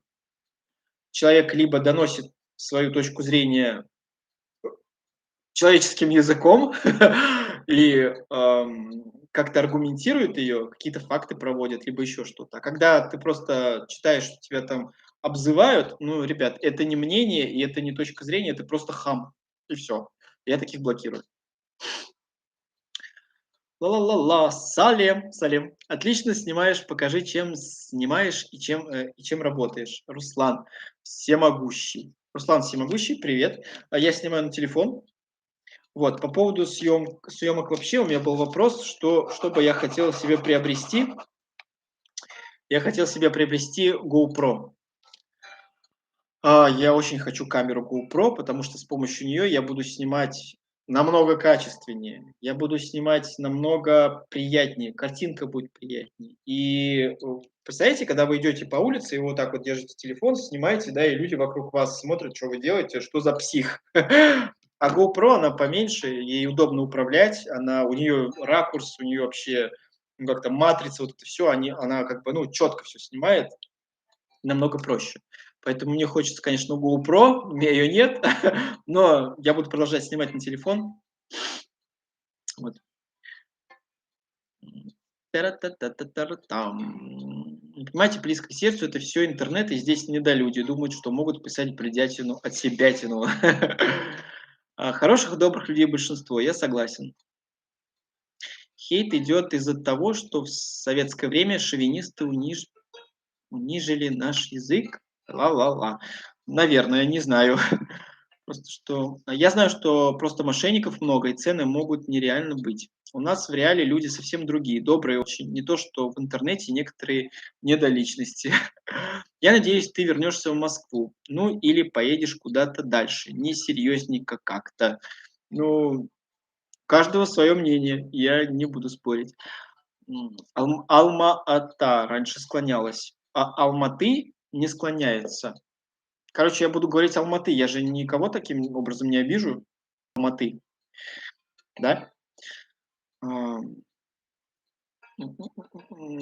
Как астанчанка сейчас могу сказать, что за 100-120 реально снять. Ажиотаж прошел, уже многие уехали отсюда уже дальше в другие страны. Возможно, я просто смотрел аренду квартир через сайт Крыша, и там что-то я меньше 200-250 даже не нашел. Может быть, я плохо смотрел.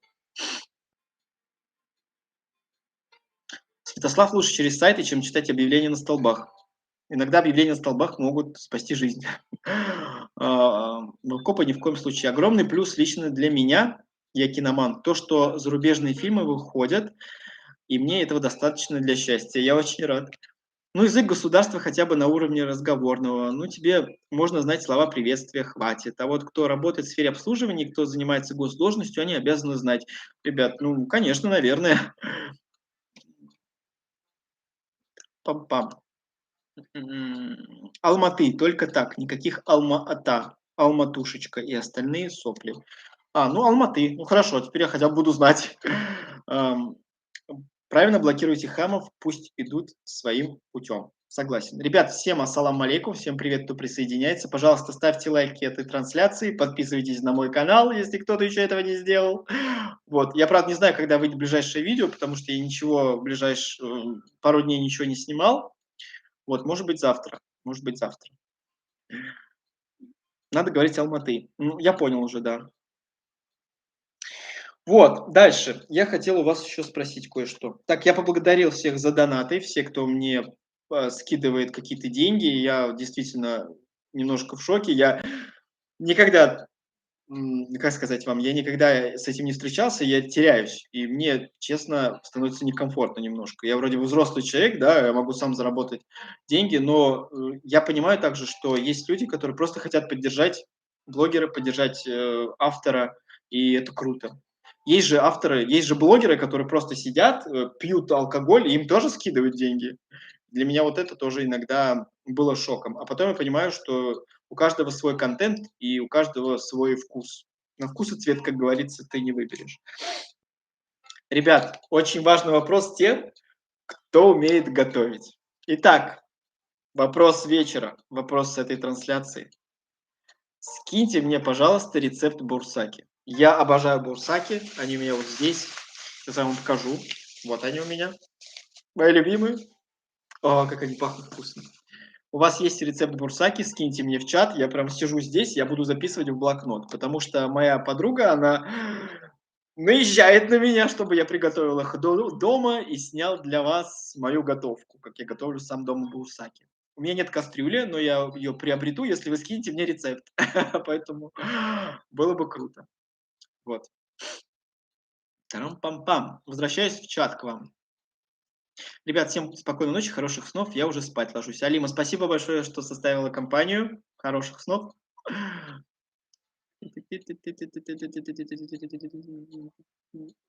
Так, буду блокировать, удалить. Я привык один жить. Лампово сидим. Лампово, да. Я пью еще газировку. Вы сходили в Таптаты за бурсаками? Я посмотрел, где это находится. Немного далековато от меня. Но, кстати, как вариант, я могу завтра прогуляться туда, либо в среду. Нет, завтра навряд ли получится, вот, но я туда прогуляюсь и, может, даже сниму контент как раз, потому что у меня нет ничего на вторник. Я по вторникам сейчас стараюсь выпускать еще. Так что, возможно, тап-таты, я туда схожу. Так. Вы уже попробовали конину? Ребят, по поводу конины, я ее не ем. Я вообще не ем конину. Я ее пробовал, когда был подростком, и она не зашла. Поэтому тут уже просто мой личный вкус, я не ем конину.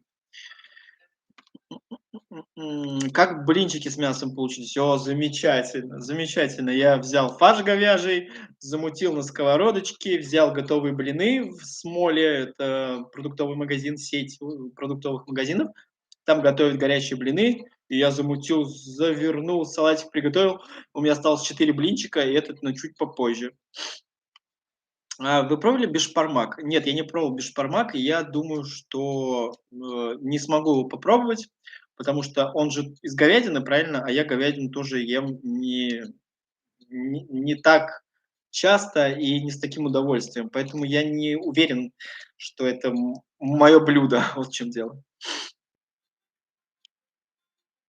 Родной, я вас смотрю, так.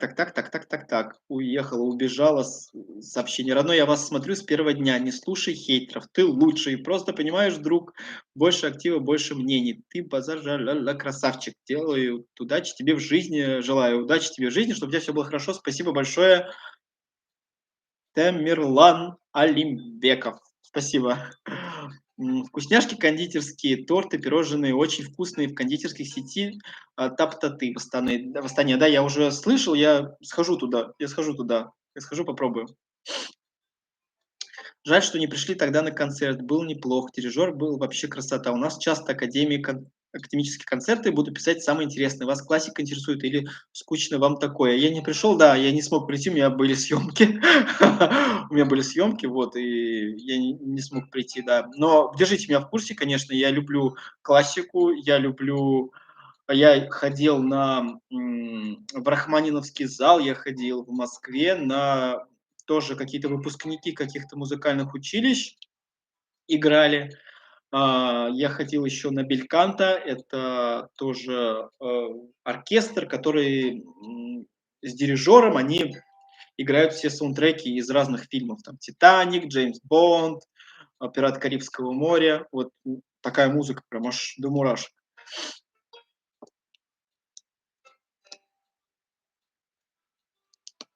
Та-ра-ра-ла-ла-ла. Ла-ла-ла-ла-ла. Никто не хейтит тебя. Я сам казах с России, живу в Татарстане. И татарам объясняю, что не знать родной язык – это стыдно и не неуважение к своему языку и нации. Даже армяне на рынках знают свой язык.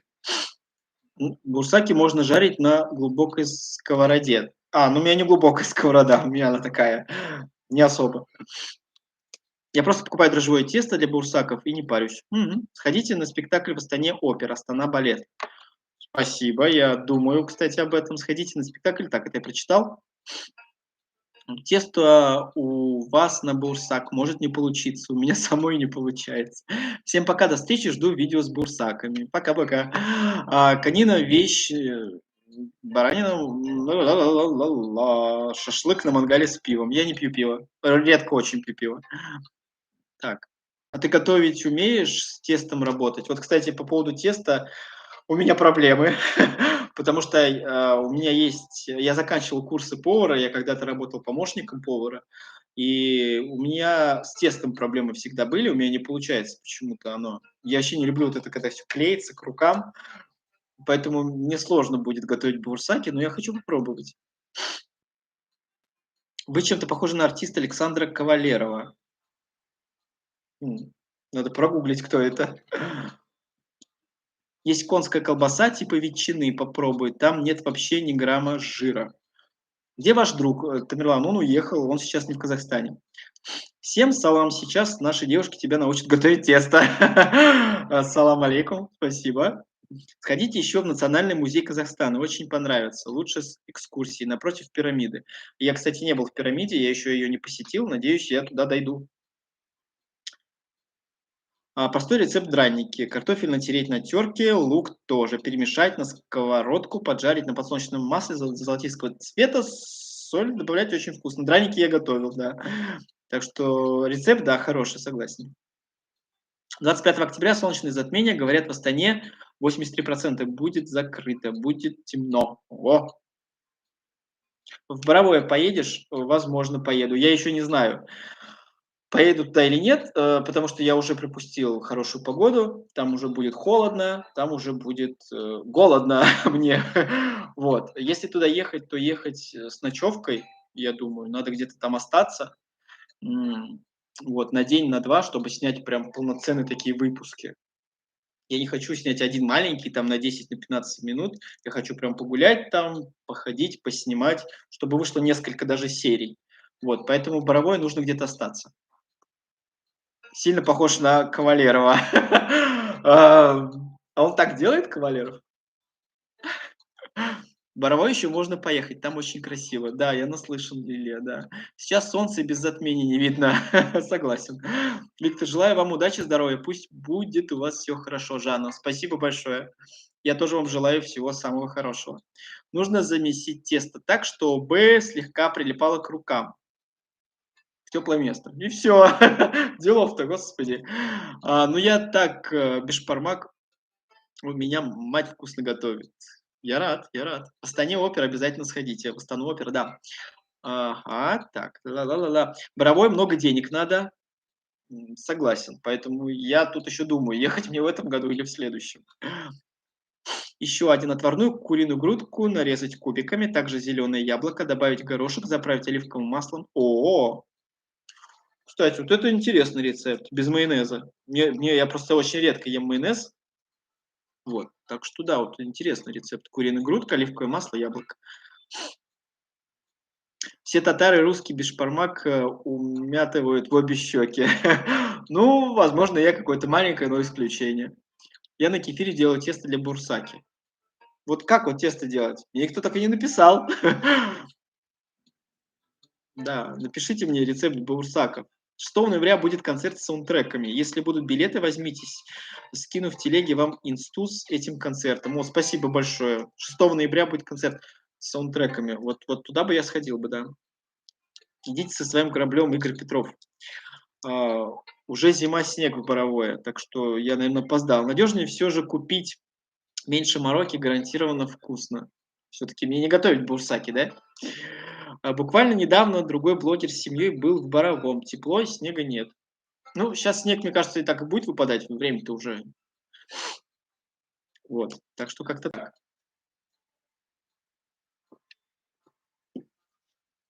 Так, значит, это я ответил. Еще вопрос такой у меня, ребят.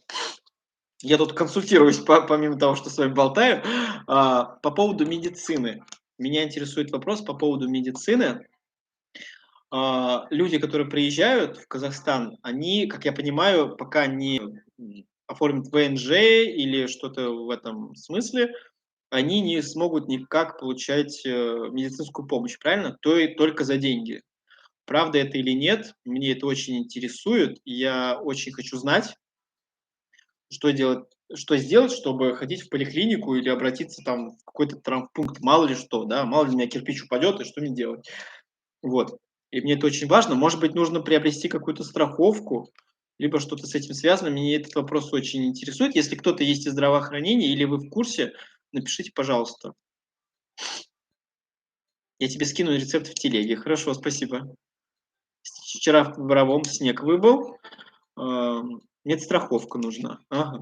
От Астаны до Бурабая рукой подать. Сделайте однодневный тур. Можно даже на электричке. Андрей Малюков. Да, я думал об этом, что съездить туда и обратно вернуться вечером. Я думал об этом. Просто я не хочу вот так вот, типа, туда и обратно сразу. Я хотел бы туда съездить, посмотреть вообще всю местность, снять номер там или что, я не знаю, квартиру на сутки. Я не хочу вот так вот торопиться, приезжать и потом бегать и ждать, думать, блин, когда электричка, чтобы не успеть. Я вот так вот не хочу. Вчера в Щукинске не было электричества, и трасса закрывалась из-за снега. Вот так. Салам алейкум, где работаешь? Еще пока не работаю. Можно пойти в поликлинику по месту жительства. А если я не гражданин, то меня примут? Всем пока, спокойной ночи. Насчет курсов начинающих блогеров подумайте серьезно. Благодарю. Спасибо большое, Алан. И доброй ночи, спасибо за компанию. Какое Бурабай? Сейчас все холодно. Все холода и бьют везде. Не очень-то и охота ехать в Бурабай. Купи медстраховку. Да, ну вот тоже думаю по поводу медстраховки. Скорая бесплатная, частные недорогие у нас. Я обращаюсь в частную клинику Family Clinic, она платная. В травмпункте, насколько я знаю, бесплатно примут даже иностранцы. Это хорошо. Добрый вечер, добрый вечер. Кеш Жарык. Экстренная помощь бесплатная. Так можно в частные центры, цены на прием приемлемые. Скоро неотложная помощь бесплатна для всех. В Петропавловске тоже снег. Виктор, если интересна наша страна и вы за ее успешное развитие, то вы на Та-да! Продолжение следует. Астана развивается, строится стремительно. Да, я увидел карту, стройки, около Экспо что-то строят. Там прям карта, я даже снимал ее, выпуски про большую мечеть. То, что там вот такая карта и стройки, стройки, стройки, как там будет и как тут будет. Да, но я заметил, что мало зелени. Вот в чём еще вопрос у меня. Мало зелени. Я понимаю, что такая среда, степи и прочее. Я вижу, что и деревья высаживают, да, стараются как-то зеленить районы. Это здорово. Это мне тоже нравится, потому что зелени побольше вот прям надо, чтобы парки были, чтобы воздуха чистого было побольше. Прям да, да. Астана развивается, ну так, это уже прочитал. Мгм. Та-та-там. Экстренно примут, но на учет не поставят. Зачастую и нам местным приходится идти в частную клинику вместо поликлиники. Это быстрее, как правило, надежнее. Лучше в частную. Сходить, кто-то из родственников у тебя остались в Рашке? Конечно. Конечно. Я говорил об этом в выпуске моем, моя история переезда из России в Казахстан. Я говорил о том, что у меня в России все мои родственники, друзья, вот, и, конечно, остались, да. М, Ни разу за 33 года не была в поликлинике. У нас не сильно дорого в частных. Ну, Магус Блэк, я могу сказать, что вам везет. Конечно, я рад за вас, что вы не были ни разу в поликлинике. Куда сбежишь, когда будет мобилизация? Я говорил, Игорь Петров, пожалуйста, никаких вопросов про политику и личную жизнь. Поэтому, если вы хотите этот вопрос задать, задайте другому человеку на другом канале. Мало зелени, потому что город новый. Ну вот, вот мне ответили, это хорошо. Вы из Москвы? Я жил в Москве, а сам из Московской области. Так, бурсаки, мука, чашка для супа. Дрожжи 1/8. Так, записать. Хотя за что я записываю? Я сейчас сфоткаю. Я сейчас сфоткаю, и все будет чики-пуки. Я сейчас прям сфоткаю ваш рецепт. Таран-тан-тан. Сейчас зафигачу. Все, сфоткал я ваш рецепт. Бурсаки, молоко, теплая вода, масло, либо маргарин, соль, сахар. Ну, в принципе, нормально. В принципе, не так сложно. В частную инвалиды не ходят. Что за бред? Ну ладно, хватит вам. Гарантированный объем бесплатной медицинской помощи за счет бюджетных средств предоставляется гражданам Республики Казахстан, иностранцам, постоянно проживающих в РК. Не слушайте провокатора Игоря. Да я не слушаю. Зелень за городом. Ну, хотелось бы, чтобы она и в городе еще была. Медстраховка 3000 тенге в месяц. А что за медстраховка? Какая-то, может быть, фирма есть, которую вы можете посоветовать? Отлично насчет платных клиник. Каждая хозяйка их готовит по-своему. Кто-то ставит тесто на воде, кто-то на молоке, кто-то на кефире, а кто-то на бульоне. И у всех по-своему вкусно. При этом надо наводить справки про врачей в частных, читать отзывы. Как я знаю, в Астане воздух очень чистый, чем в моем районе Ускаман. Сначала на работу надо устроиться, потом медстраховка. Ага, понял. Бурсаки продолжение. Еще продолжение есть. Замесить тесто, раскатать, и 1 час тесто должно постоять. И это я запомню. Я готовлю лепешки на кефире, вкуснятина. Салам. Привет, привет. Ассалам алейкум, всем добрый вечер. Что там насчет границы? Меня, казаха, гражданина России, пропустят после Омска в Павлодар. Скоро перееду. Я думаю, что все хорошо. В телеграм-канал. Есть много телеграм-каналов, которые мне тоже помогли с свежей информацией. Поэтому для того, чтобы понять, что там происходит на границе между странами, лучше добавиться в телеграм-каналы. Вам там помогут и проконсультируют. Я иногда сижу в телеграм-каналах, читаю вопросы, и то, что я знаю, я помогаю людям своей консультацией. Потому что я прошел тоже границу пешком, и очень многие люди прошли пешком, и мне кажется, это такой опыт колоссальный, что им только делиться остается. Каждая хозяйка готовит бурсаки по-своему, я майонез не добавляю. Хоккей любите? Посетите Борис-арену, смотрите матч, там классно. Лилия. Нет, хоккей не люблю. Я спорт, если люблю, то я смотрю фигурное катание, теннис, ну да и все, по-моему.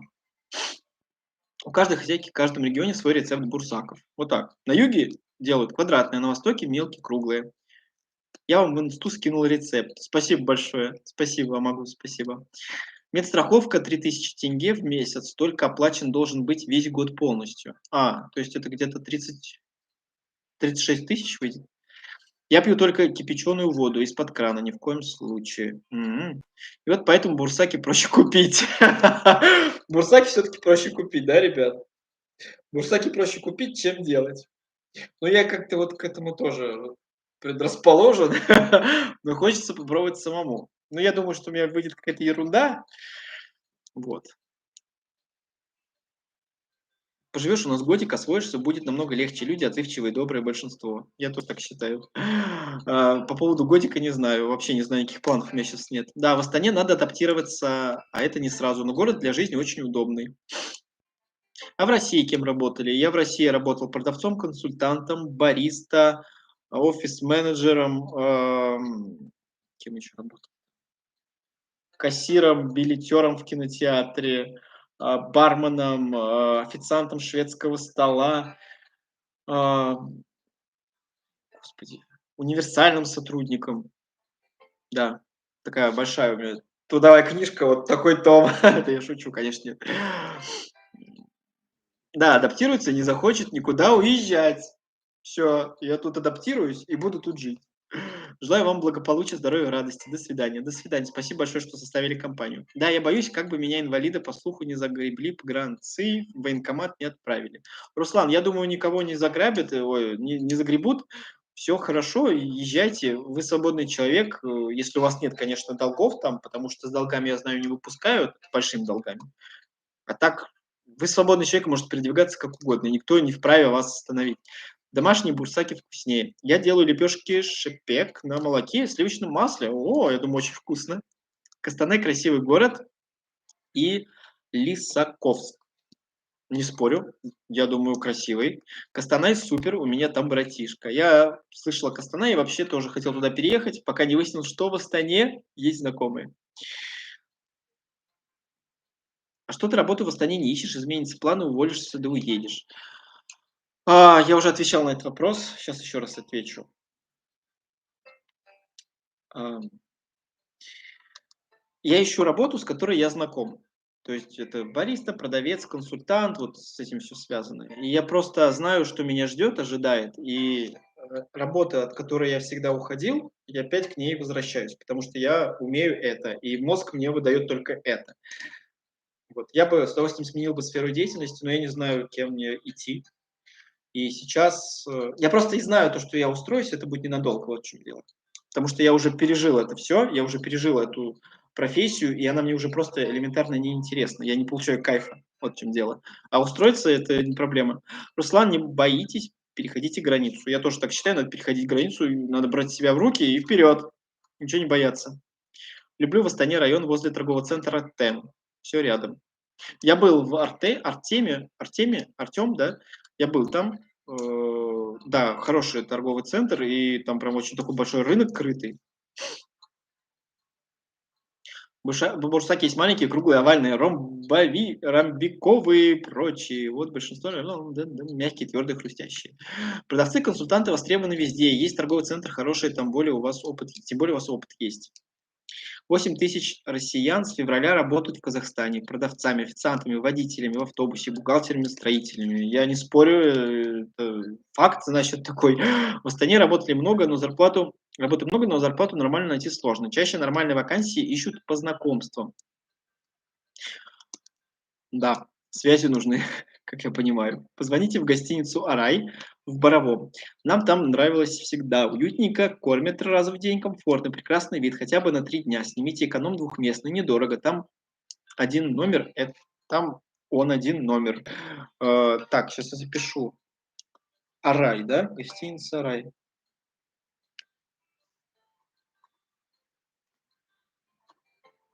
Записал. Спасибо большое за совет. Вы ведь с другом переезжали, где он сейчас? Меня постоянно спрашивают о том, где Андрей. Я не перестаю говорить о том, что он покинул Казахстан по своим делам. Я не могу афишировать это, я не могу говорить про это, потому что это другой человек, и я не имею права вообще рассказывать, какие у него дела, и что, и как, и почему. Поэтому он был в Казахстане, сейчас его нет в Казахстане. Какие у него дальнейшие планы, какие у меня дальнейшие планы. Об этом история умалчивает. Следите за моим каналом, вы все узнаете. По Боровому много сосен, елей. Думаю, вам понравится. Да, я смотрел картинки, мне это напомнило, Боровое мне напомнило озеро Рица в Абхазии чем-то. Вот, может быть, я ошибаюсь. В каких магазинах работали продавцом-консультантом? Я работал продавцом-консультантом в магазине Collins. Это турецкая фирма одежды. Производят они джинсы, верхнюю одежду, нижнюю тоже немножко. Вот. А вы сайты знаете, где работу искать? Я скачал OLX, приложение у меня есть, и на HeadHunter я ищу. Салем. Салем. Привет. Ждет зарплата 150 тысяч тенге и диссонанс с менталитетом. Музыка и цветы. Спасибо большое за ваш комментарий. Я обязательно его сотру. Вы один снимаете квартиру? Сейчас пока что да. В Казахстане, если у тебя производственная специальность, то лучше работать в Атыраускай области вахтой. Нет, вахты я не рассматриваю, ребят, спасибо, но вахты не рассматриваю. Да, браво, много сосен, 100%. Привет из Франкфурта, Германии. Всем вам хорошего вечера, наверное, хотели дописать. Привет, привет. Красавчик. Тикай оттуда, они националисты, буду унижать, потому что ты их язык не знаешь. Игорь Петров, я вас сейчас заблокирую. Еще одно ваше негативное какое-то сообщение вы не сможете написать в чат. Пожалуйста, давайте соблюдать все-таки уважение. Вы тут не один. И вам хочется что-то сказать, пожалуйста, но не надо никого унижать, ругаться и высказывать свои какие-то позиции, точки зрения. Я сегодня сказал, что никакой политики не будет на канале, на трансляции, поэтому хотите высказаться по поводу политики, идите на политические каналы. Все. Я не собираюсь тут кого-то учить или перед кем-то оправдываться, либо вообще затрагивать эту тему. Все. В Инстаграме много вакансий, Астана работа. Кстати, да, надо записать. Инстаграм Астана работа. Мне многие советовали найти работу именно в Астана, Инстаграм Астана работа. Я, забываю. Тоже смотрю фигурное катание, как раз недавно прошли этапы Гран-при, за каким следите, болеете. Я не такой прям слежу, болею, нет, я просто смотрю его, когда оно есть, когда его показывают. Вот, я ни за кем так не наблюдаю. То есть у меня нет каких-то там любимых спортсменов.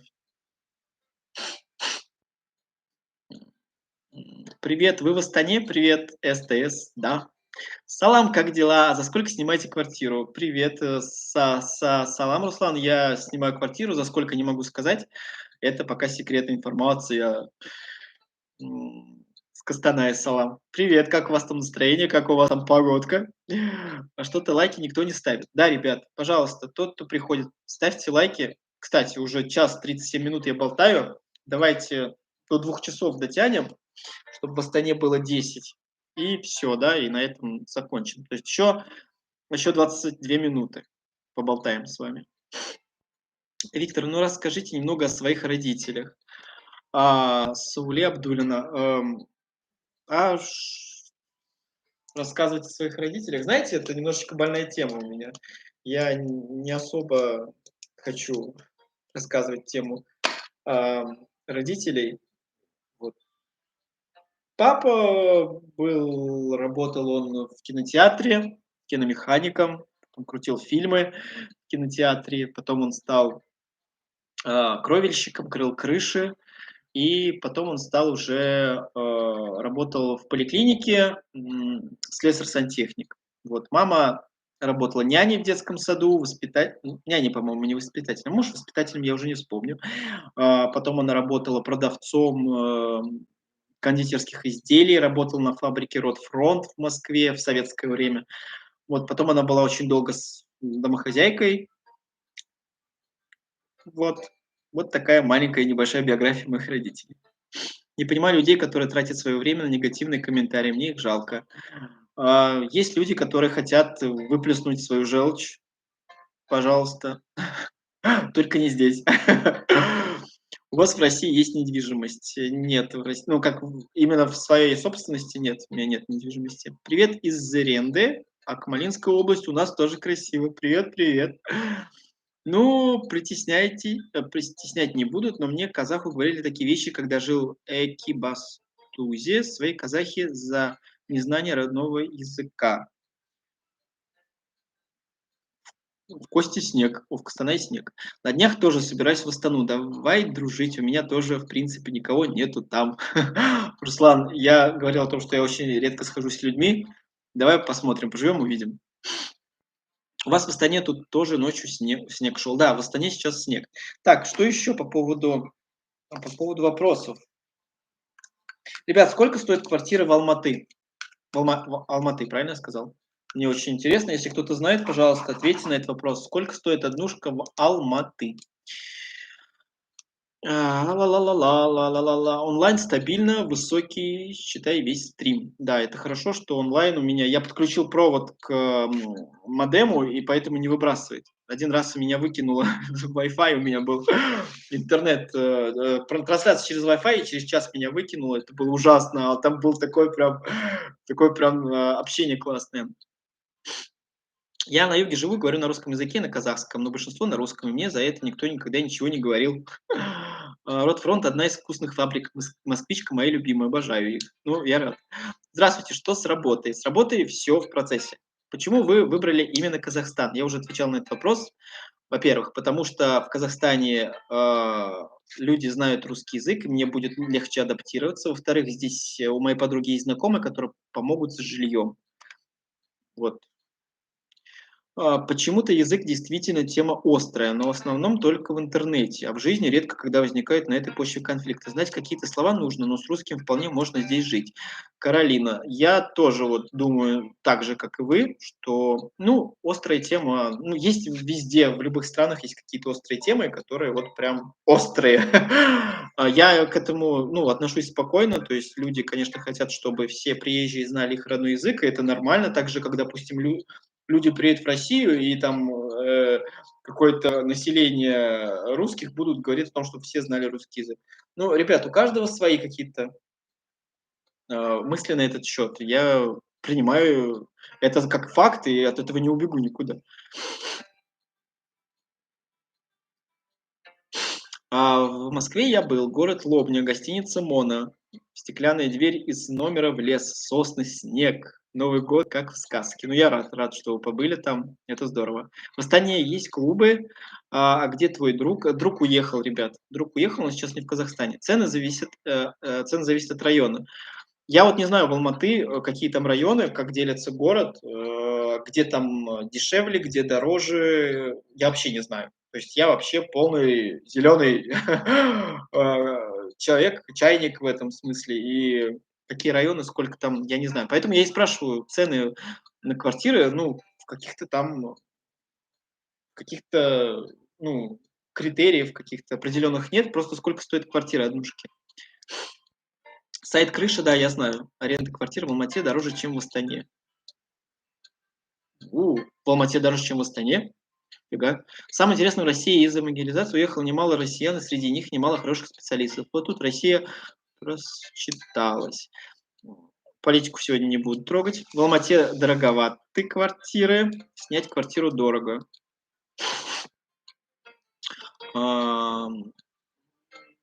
Скучаете по Москве? Интересный вопрос. Вроде бы вопрос легкий и такой, да? Не особо напряжный. Скучаю ли я по Москве?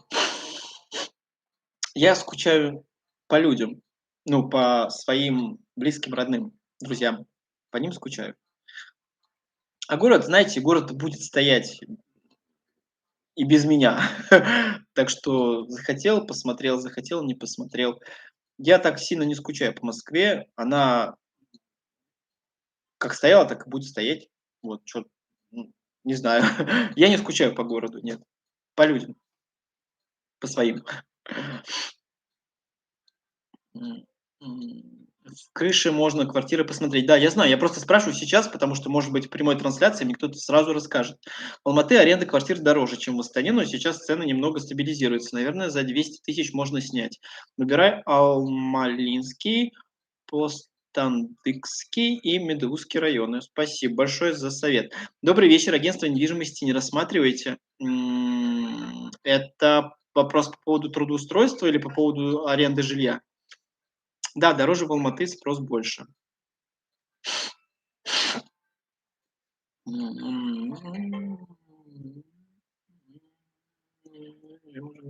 Чем выше горам, тем дороже. Мгм. Так, тут у нас есть и клубы. Ну, круто. Алматы в Астане самые большие мегаполисы. В Казахстане, ла-ла-ла-ла-ла. Ничего удивительного. А в Алмате все дороже. Тысяча чертей, ты классный парень. Спасибо. Это из фильмов, это, как его, мушкетеры, да? Тысяча чертей. Или где это? По-моему, мушкетеры.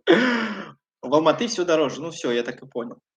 Теперь я буду хотя бы понимать, что там дороже, что там нужно больше бюджета, чем в Астане. М, Вот, так что да, я понял, все хорошо. Этот вопрос тоже закрыт. Я выяснил с медициной, с бурсаками, я выяснил квартиру в Алматы. Ребят, еще такой вопрос, кто и в Астане живет, до 21 сентября, до прилива многих людей из России, прошу прощения, мне от газа всегда отрыжка. А, Сколько до этого момента стоили квартиры в Астане? Вот мне интересно. До 21 числа, до этого объявления всего и вся. Сколько стоили квартиры в Астане? Ну, там за 80 тысяч, за 100 можно было снять. И вообще, насколько сейчас повысились цены? В 2 или 3 раза? Потому что мне многие пишут и обвиняют меня в том, что из-за меня повысились аренда на квартиру.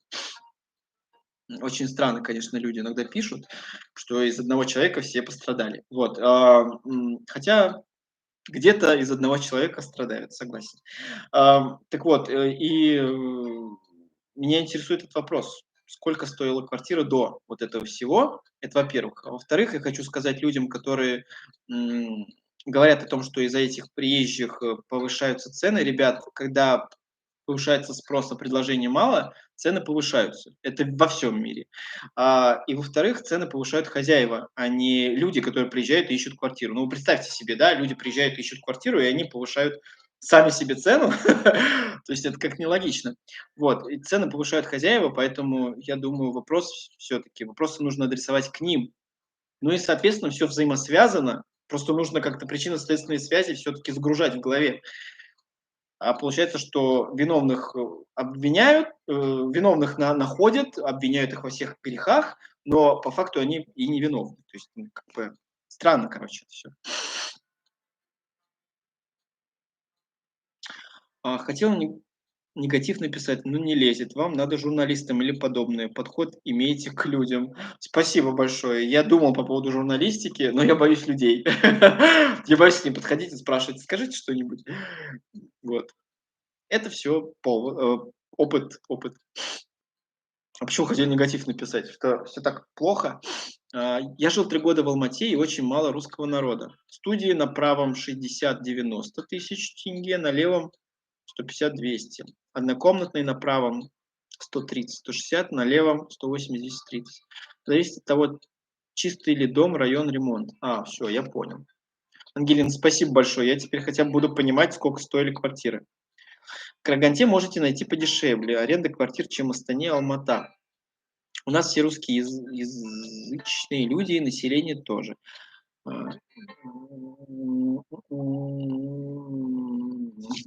Алматы полно НПТ. В Москве аренда сколько? Сколько в Москве аренда стоит? О, вы у меня решили спросить? До приезда русских однокомнатная в старых домах 100-120 стоила, в новых до 200 тысяч. Я понял. OLX я скачал, у меня есть это приложение. Вам можно работать в печатном издании или на новостном сайте. Рерайт новостей, например. Часто новостные сайты ищут ночных редакторов новостей, работать на удаленке. Каролина Н. У вас замечательная идея, и я бы с удовольствием даже бы попробовал что-то найти. Часто известные сайты ищут ночных редакторов. Надо мне это записать, ночные редакторы.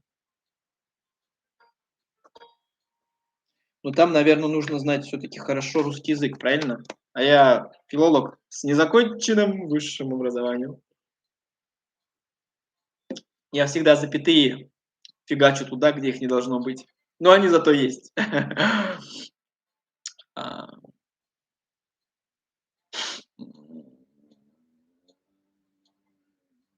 Так, начинается. Так, ребят, осталось 10 минут, и на сегодня закончим. Ла-ла-ла-ла-ла-ла. Так, мне кто-то прислал донат. Го, ла-ла-ла. Так, Саида П. Спасибо большое. Сейчас я отблагодарю человека. Вот, спасибо большое всем, правда, кто помогает. Это прям... Так, дальше читаем. Можно попробовать на радио. Вы думаете, меня возьмут на радио? Я сомневаюсь почему-то.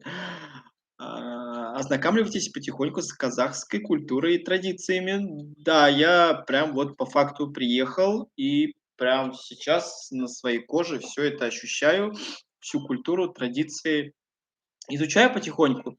Просто есть люди, которые пишут мне в комментариях, что ты вот приехал и ты должен знать язык. Ребят, невозможно выучить язык за неделю, за день, за месяц. Понимаете, чтобы знать язык, это нужно жить в этом языке. И за неделю, за месяц вы его не выучите, это невозможно. Поэтому многие люди требуют невозможного. Как бы, и многие люди не могут стать на место другого человека и понять это. Ну, как бы, блин, элементарные слова, да, безусловно, нужно знать, чтобы не потеряться в любой стране. Попросить помощи, поздороваться, попрощаться, извиниться, да, это как бы да. Но знать прям язык от А до Я слишком, ну, это невозможно, знать полностью язык, тем более, если ты не знаешь, какие вообще у тебя в жизни планы, что будет завтра. Поэтому вот по поводу языка я все это прекрасно понимаю, но выучить его за тот срок, за который вы хотите, это невозможно. Это невозможно, это просто, это нужно быть полиглотом. Я не полиглот.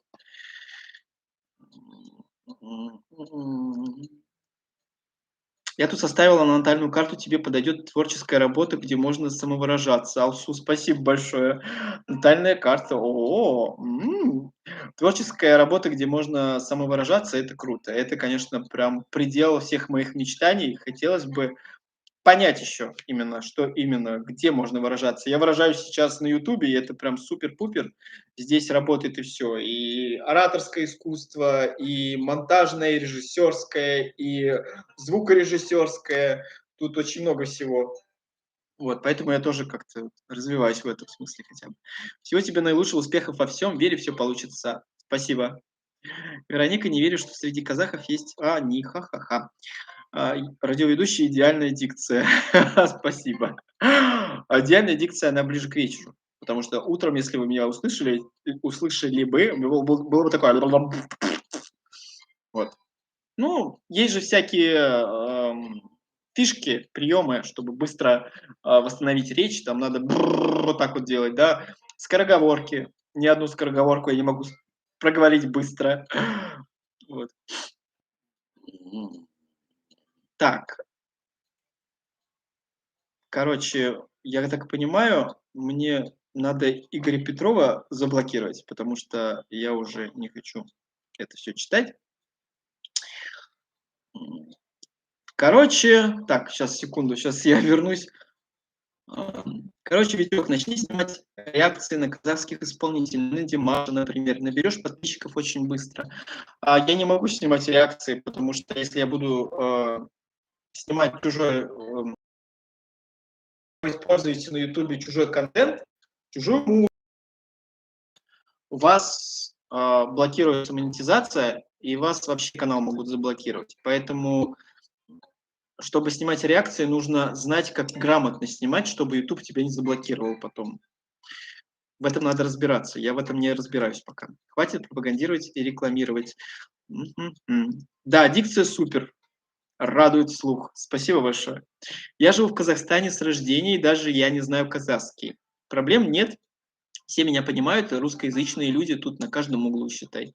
Ну вот видите, у каждого свое мнение, это круто. Это круто, что все при своем мнении, все разные. Если бы везде было бы все одинаковое, мир бы был бы не таким, каким мы его знаем. Не торопись, потихоньку научишься. Спасибо. Вась возьму, Вась, всё, вот вам и дикция. Вас возьмут уверенно, на теле- или радиоведущем в перспективе. Такие таланты они просто ищут. Но я надеюсь, что меня кто-нибудь заметит. Режиссеры, сценаристы, операторы, радиоведущие, телеведущие, звукорежиссеры. Я здесь. Вы ищете меня. Ну, найдите же меня. Ой, блин. Ой, спасибо, ребят, вы такие классные у меня. Вот правда, честно, я впервые в жизни сталкиваюсь с таким количеством позитива, с таким количеством добра, с таким количеством понимания, потому что когда я снимал влог, я изначально думал только о том, чтобы вообще цель моего влога была не уйти в депрессию, немного в чем-то развивать себя, переключаться на творческое что-то. Оно так и продолжается, то есть цель какая была у меня, такая, так она идет. Я просто не ожидал, что столько людей будут ко мне относиться с добром. Это вот, знаете, это, ну, это очень сложно понять вот просто вот ментально, что люди действительно тебе желают добра, потому что слишком много вокруг негатива, и этот негатив иногда парализует мысли о том, что добро действительно есть, и есть добрые люди. Есть. Я сейчас постоянно сталкиваюсь с этим, и я очень рад, правда. Поэтому у меня вообще классные. Я очень рад каждому человеку, который приходит ко мне и на мой канал, и видит что-то свое, и получает какое-то удовольствие, и приятно проводит время просто вместе со мной. Это круто.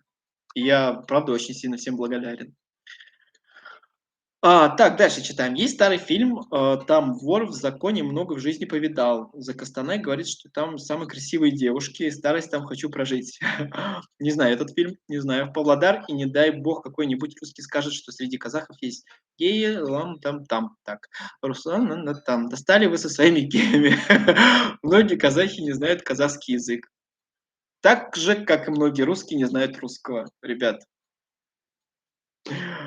м, в подъеме цен сами арендодатели и виноваты. Вот я, кстати, об этом тоже, да, думаю, что в подъеме цен виноваты арендодатели. Просто немногие могут сопоставить это в своей голове. Ам,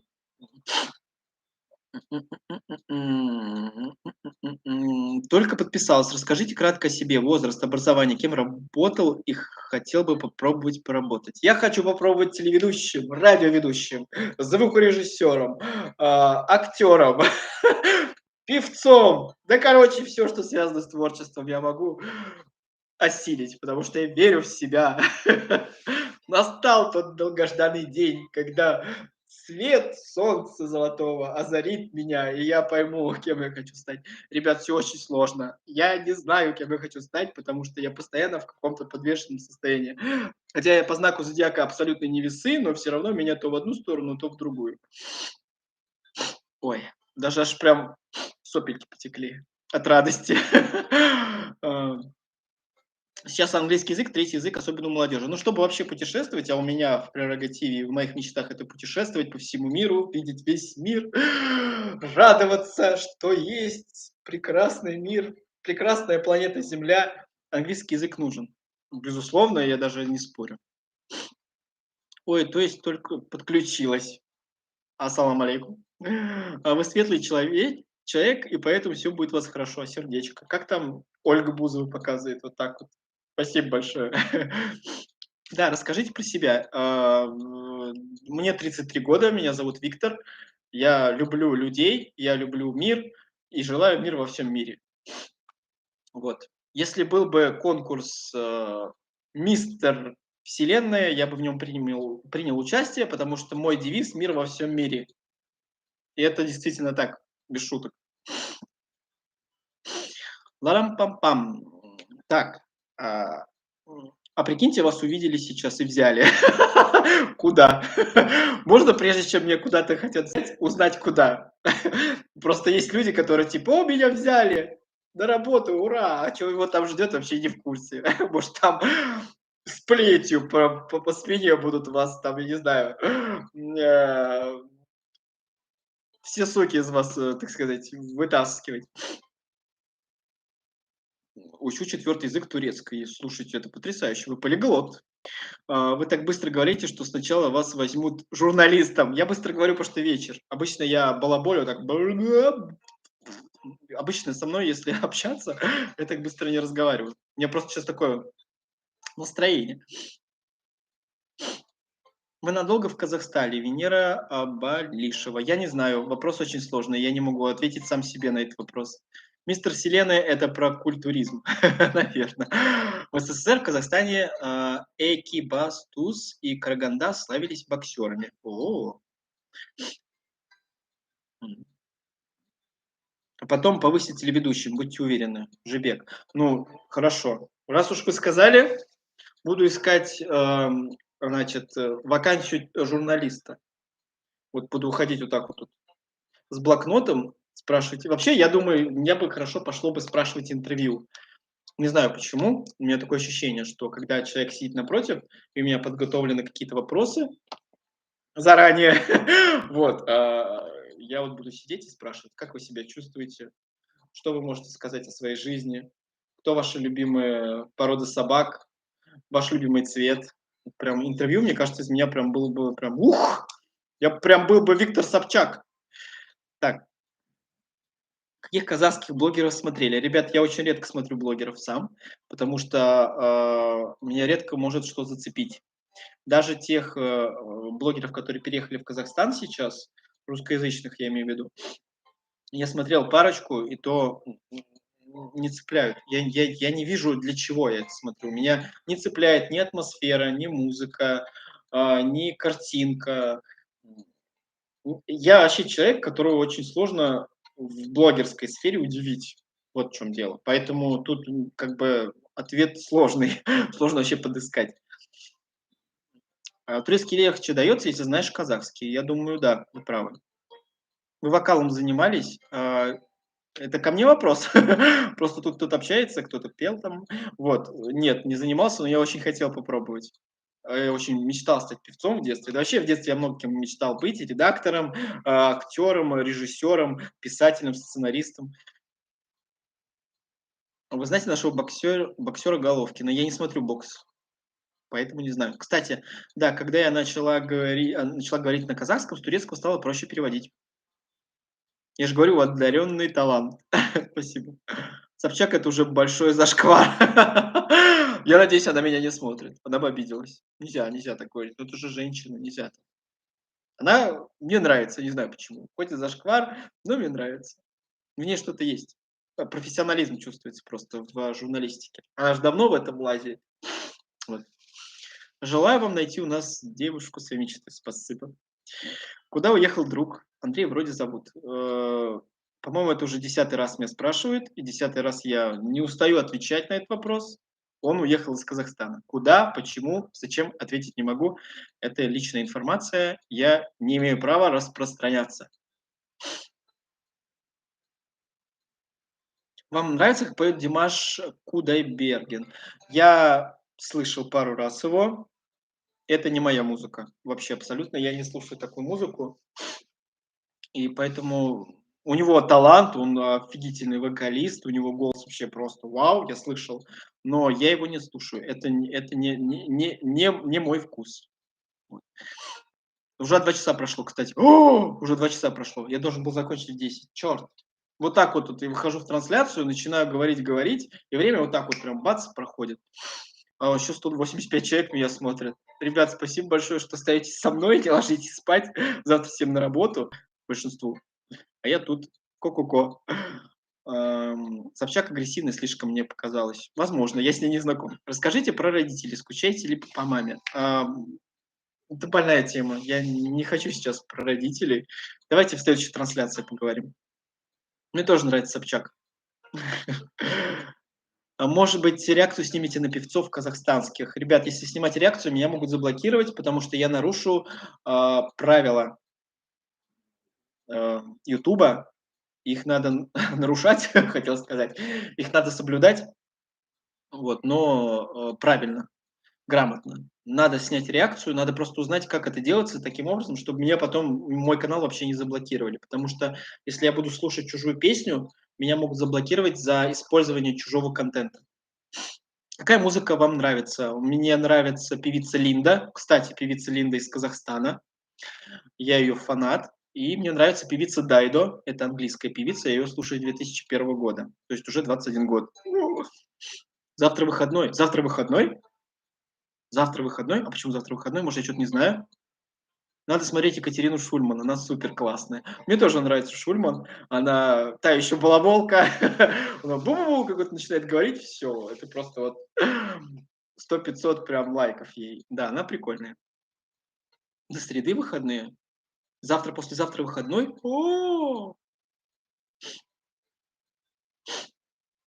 Завтра, послезавтра выходные. А чё я об этом не знаю? Почему я переживаю за то, чтобы вы поспали и завтра пошли на работу? Почему я за это переживаю? То Линда приезжает скоро к нам. Да, кстати, Ангелина, Линда приезжает в декабре. Я видел, я подписан на ее в Инстаграме, в Телеграме, везде. И она приезжает в декабре, по-моему, в Астану, в бар, который находится после моста на левом берегу. Я прям даже посмотрел этот бар. Вот, я бы с удовольствием сходил на Линду. Я давно у нее на концерте не был, где-то, может быть, года 3 уже, 4. Я был на ее концерте в Москве, но уже года 4 не был. Рад, что вы с нами. Спасибо. Ставьте лайки, чтобы выше в топ. Да, ставьте лайки, ребята, не забывайте. Где они тут? Подо мной или надо мной? Где лайки? Праздник в Казахстане. О, простите, я просто не знал. Я не слежу вообще за праздниками, за всем этим. У меня сейчас полный вот такой вот бардак в голове. 2 дня выходных, еще День Республики. Вот в чем дело. Все, я понял. Какую музыку слушаете? Вам нравится творчество Скриптонита? Нет, ребят, я не слушаю ни рэп, ни вот этот речитатив, ни вот это хоп-хоп-ха-хап. Я современную музыку вообще практически не могу слушать, у меня другой абсолютно слух. Я вырос все-таки на музыке такой более, ну, как сказать, мелодичной, чтобы был смысл, чтобы был посыл, чтобы был голос. Я не могу слушать рэп, поэтому нет, я не слушаю Скриптонита.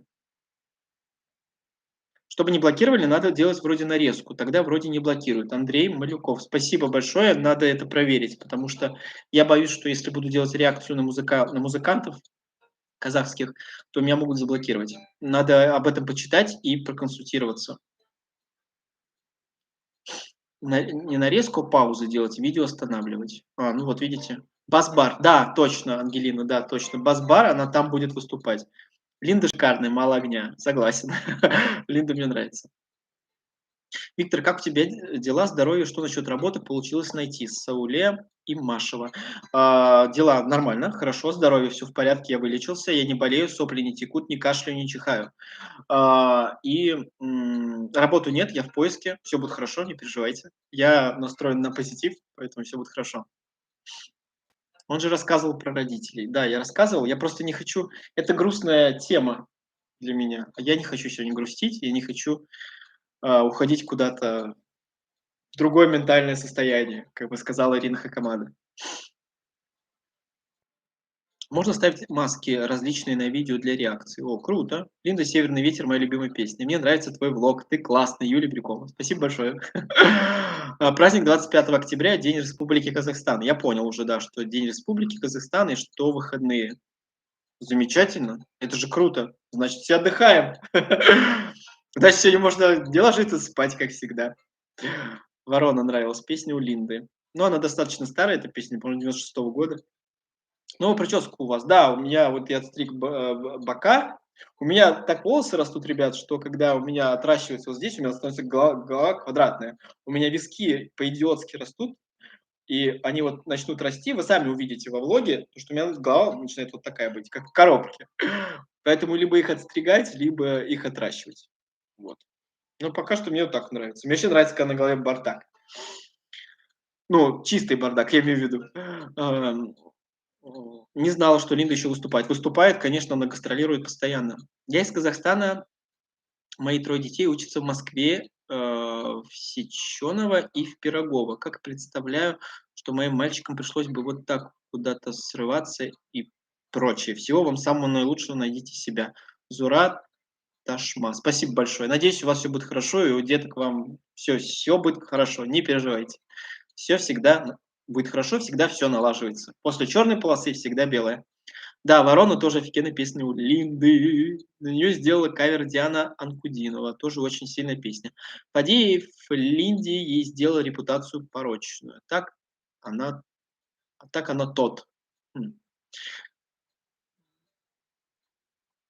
Так, виски, растущие по-дурацки — это боль.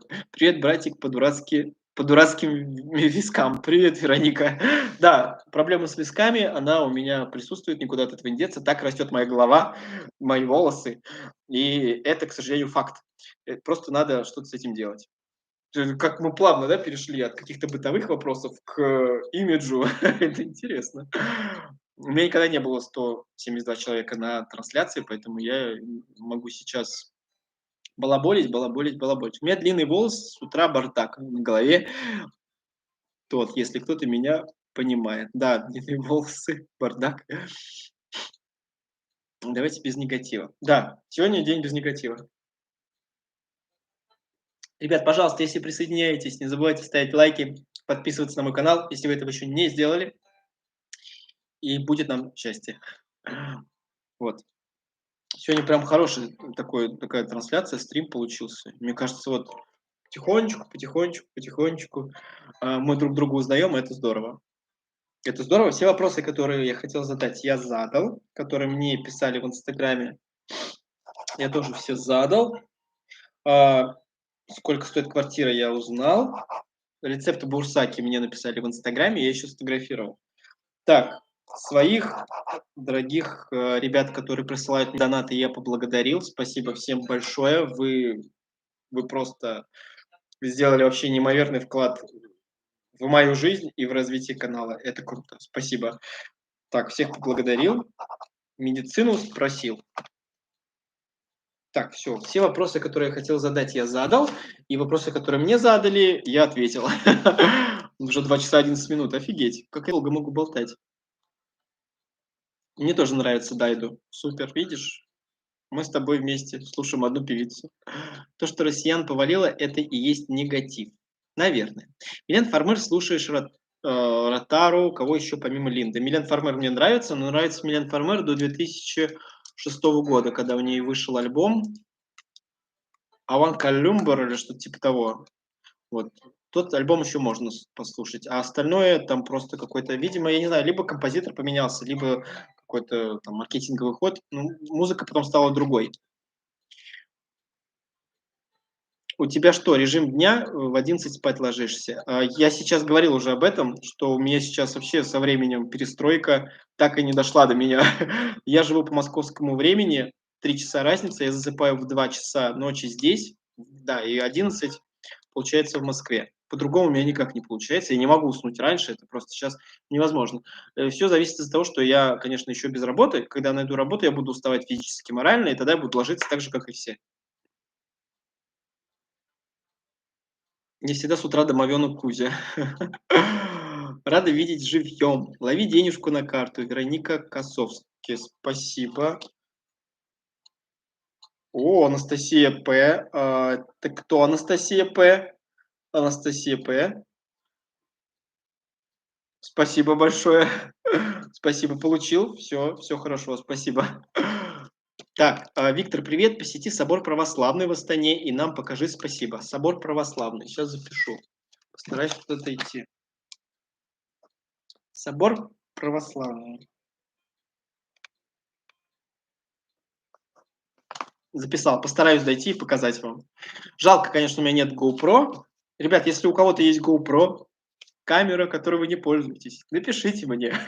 Я с удовольствием ее заберу. Потому что снимать на телефон становится все хуже и хуже. Я, когда снимал выпуск про океанариум, у меня вообще телефон заглючил впервые за все 3 года пользования. У меня просто экран начал розоветь, какие-то такие пиксели стали розовые, и я думаю, что все, сейчас у меня телефон сломается, и я ничего не сниму. Просто ему уже очень долго, он долго у меня вообще работает. Так что спасибо большое фирме, которая выпустила его. Виктор, привет. Так это я уже написал, прочитал. Авант, да, мы ее фаны. Ждем концерта в 23 году. Надеемся, все получится, наладится. Ну, ты знаешь. Да, я тоже надеюсь, что все наладится. Если Милен Фармер приедет, я бы тоже сходил на ее концерт. У нее постоянно грандиозное шоу. Ну, я смотрел на Ютубе. Да, в жизни, вживую я ее не видел, но думаю, будет круто, да. Если будете уставать с работы, то когда влоги-то снимать? Джон, я не знаю, по выходным. Я смотрю сейчас график 2:2. Если будет 5:2 либо 6:1, все. Тут выбирай либо работа, либо влог. Я попытаюсь все это соединить, потому что я сверчок, или как вы там называете меня, светлячок. Так, начинается. Вот Игорь какой-то пришел, нам что-то написал интересненькое, то, что я сейчас удалю. Да, на переходе все равно смотрите по сторонам. У нас много борзых водителей, особенно южан. Если они соблюдают ПДД, будьте внимательны. Спасибо большое, я это уже понял. Кумыс пробовали? Нет, кумыс не пробовал, и я думаю, он мне не особо понравится, потому что такие напитки я не усваиваю. Вот. Это мое личное. Это я, Анастасия П. Все сложно. Я понял, Анастасия П. Она же Вероника. Спасибо большое. Огромное. Спасибо. Заблокирую Игоря. Он надоел уже. Да я уже заблокировал вроде Игоря. Или я не того Игоря заблокировал. Всех негативщиков в блок. Согласен. Смотрите канал «Глазами истории». Увидите, как казахи чудом выжили. На многие вещи открывает глаза и отрезвляет. А если был толерантным, то после этих открытий я понял. Ясно. Во Францию надеемся поехать, билеты куплены. О, вы поедете во Францию на концерт Милен Фармер? Это круто, я рад за вас. Поддерживаю. Виктор, возьмите меня модератором. Лиска, ну, возьму обязательно, если у вас будет возможность помочь мне, конечно, возьму модератором когда-нибудь. Всем Игорям стало страшно писать в чат. Нет, просто времени-то уже достаточно много. В Астане 22:17. Так, кто-то мне еще прислал денежку. Ребята, вы меня очень сильно балуете. Так нельзя. Я потом раскисну и перестану вообще что-то делать. Лаура А. Welcome to Казахстан. Спасибо большое. Лаура А, спасибо большое. Спасибо. Хорошо сидим. Да, Ангелина, сидим хорошо. Я пью водичку. У меня еще... Я взял сегодня в магазине круассан. Блин, какие же тут божественные круассаны, когда вы подогреваете в духовке. У меня нет микроволновки, и в духовке все так вкусно. Круассан взял. Взял какой-то омлете, какую-то курицу. Типа шаурмы, только в омлете. Не помню, как называется. Взял попробовать. И блины у меня еще, да. Так что я после трансляции еще хомячить буду. Мне вроде можно, у меня тут ничего не растет пока что. Так что все нормально. Российская империя, начиная с 18 пыталась уничтожить казахов. Ребят, я историю не особо люблю. Я изучаю историю конкретного места, когда нахожусь в конкретном месте. Я уже говорил об этом, когда шел на мосту Тулпар. Я сказал, что мне интересна история тогда, когда я нахожусь именно в каком-то месте. Там, этого моста, этого собора, этого здания. Вот, поэтому вот такая вот, так вот историю, я ее не люблю. Это честно скажу, это абсолютно не мой предмет был даже в школе. Welcome. Welcome, Казахстан. Лаура, спасибо. Спасибо. Виктор, вы знаете или слышали про нашего Димаша? Конечно, слышал. Я слышал его песни, я слышал его голос, у него потрясающий вокал, как я уже говорил об этом. Замечательный, да, певец, но это не мой, так сказать, не мой вкус. У меня другой вкус к музыке. Привет из Шымкента. Привет. Ребята, удачи. И тебе тоже удачи. Спасибо. А ближе к семье плотно кушать надо. Да, кушать надо всегда плотно. Вы ремонтируете машины? Нет, я не ремонтирую машины. Почувствовали, как шатается мост Тулпар? Это фишка всех мостов. Мосты, кстати, шатаются везде, даже в Москве. когда вы идете через Музеон. Вот там тоже шатаются мосты. Так что, поверьте, это, мне кажется, не только здесь. Очень приятно, что вы ответили на мои вопросы. Спасибо вам большое за ваши вопросы. Руслан, успокойтесь, что вы тогда делаете до сих пор в РФ? Ага, это не ко мне вопрос. Православного собора здесь 3. Константино-Еленинский, на проспекте Республики, есть еще Успенский в районе торгового центра Евразии и церковь Серафима Саровского на проспекте Багенбая, 8. Руслан Всемогущий, я понимаю, но давайте без истории о кровопролитии и тому подобное. Сейчас у нас релакс, у нас сегодня на трансляции замечательная атмосфера, и мы хотим ее сохранить. Если вы хотите поругаться, пожалуйста, не здесь. Так, парам-пам-пам. Телеграм у меня еще здесь. Так. Ну, ребят, уже 2 часа 20 минут, я с вами болтаю. Очень быстро проходит время, я просто в шоке, не ожидал. Надеюсь, я не бужу своим голосом соседей через стенку, иначе меня выселят. Вот. Так. Так, тут уже пошло, ага, кто кому является родственником. У Руслана день не задался. Так, ребят, ну что, время уже прошло 2 часа 20 минут. Я думаю, что надо, наверное, закругляться. Вот. Я могу болтать 4 часа, 6 часов. Мне как бы это нормально. Вот. Ну, если 6 часов болтать, конечно, у меня будут глаза такие, как у коровы. Большие и красные. Вот. В Алмате, наверное, легче найти работу, кофе продают на каждом шагу. Да, Лаура, возможно. Я просто ни разу не был в Алматы, и я надеюсь, все-таки я туда доберусь когда-нибудь. Работу нашли? Нет, еще не нашел. Я уже отвечал на этот вопрос. Душевный стрим получился, спасибо. Спасибо вам, что составили мне компанию. Приветствую, с какого города вы из России? Родился в Орехово-Зуево, жил в Москве 7 лет. У коров глаза не красные, я знаю. Прошу прощения. Ну, у меня просто такая полет фантазии. Попросите, пожалуйста, у коровушек прощения. Я неправильно сказал. Спасибо за стрим. Спасибо вам за душевные беседы. Спасибо за стрим. До свидания. Ребят, спасибо большое всем. Я буду закругляться. Вот, перед закруглением хочу поблагодарить всех и каждого, кто был сегодня со мной, кто составил мне компанию. Мы сегодня провели замечательный вечер. Я надеюсь, вам понравилось. Мне очень понравилось. Мы посмеялись от души, помечтали о чем-то, фантазировали, узнали очень много о чем. К примеру, о том, я узнал о том, как готовить бурсаки, сколько стоили квартиры до моего приезда.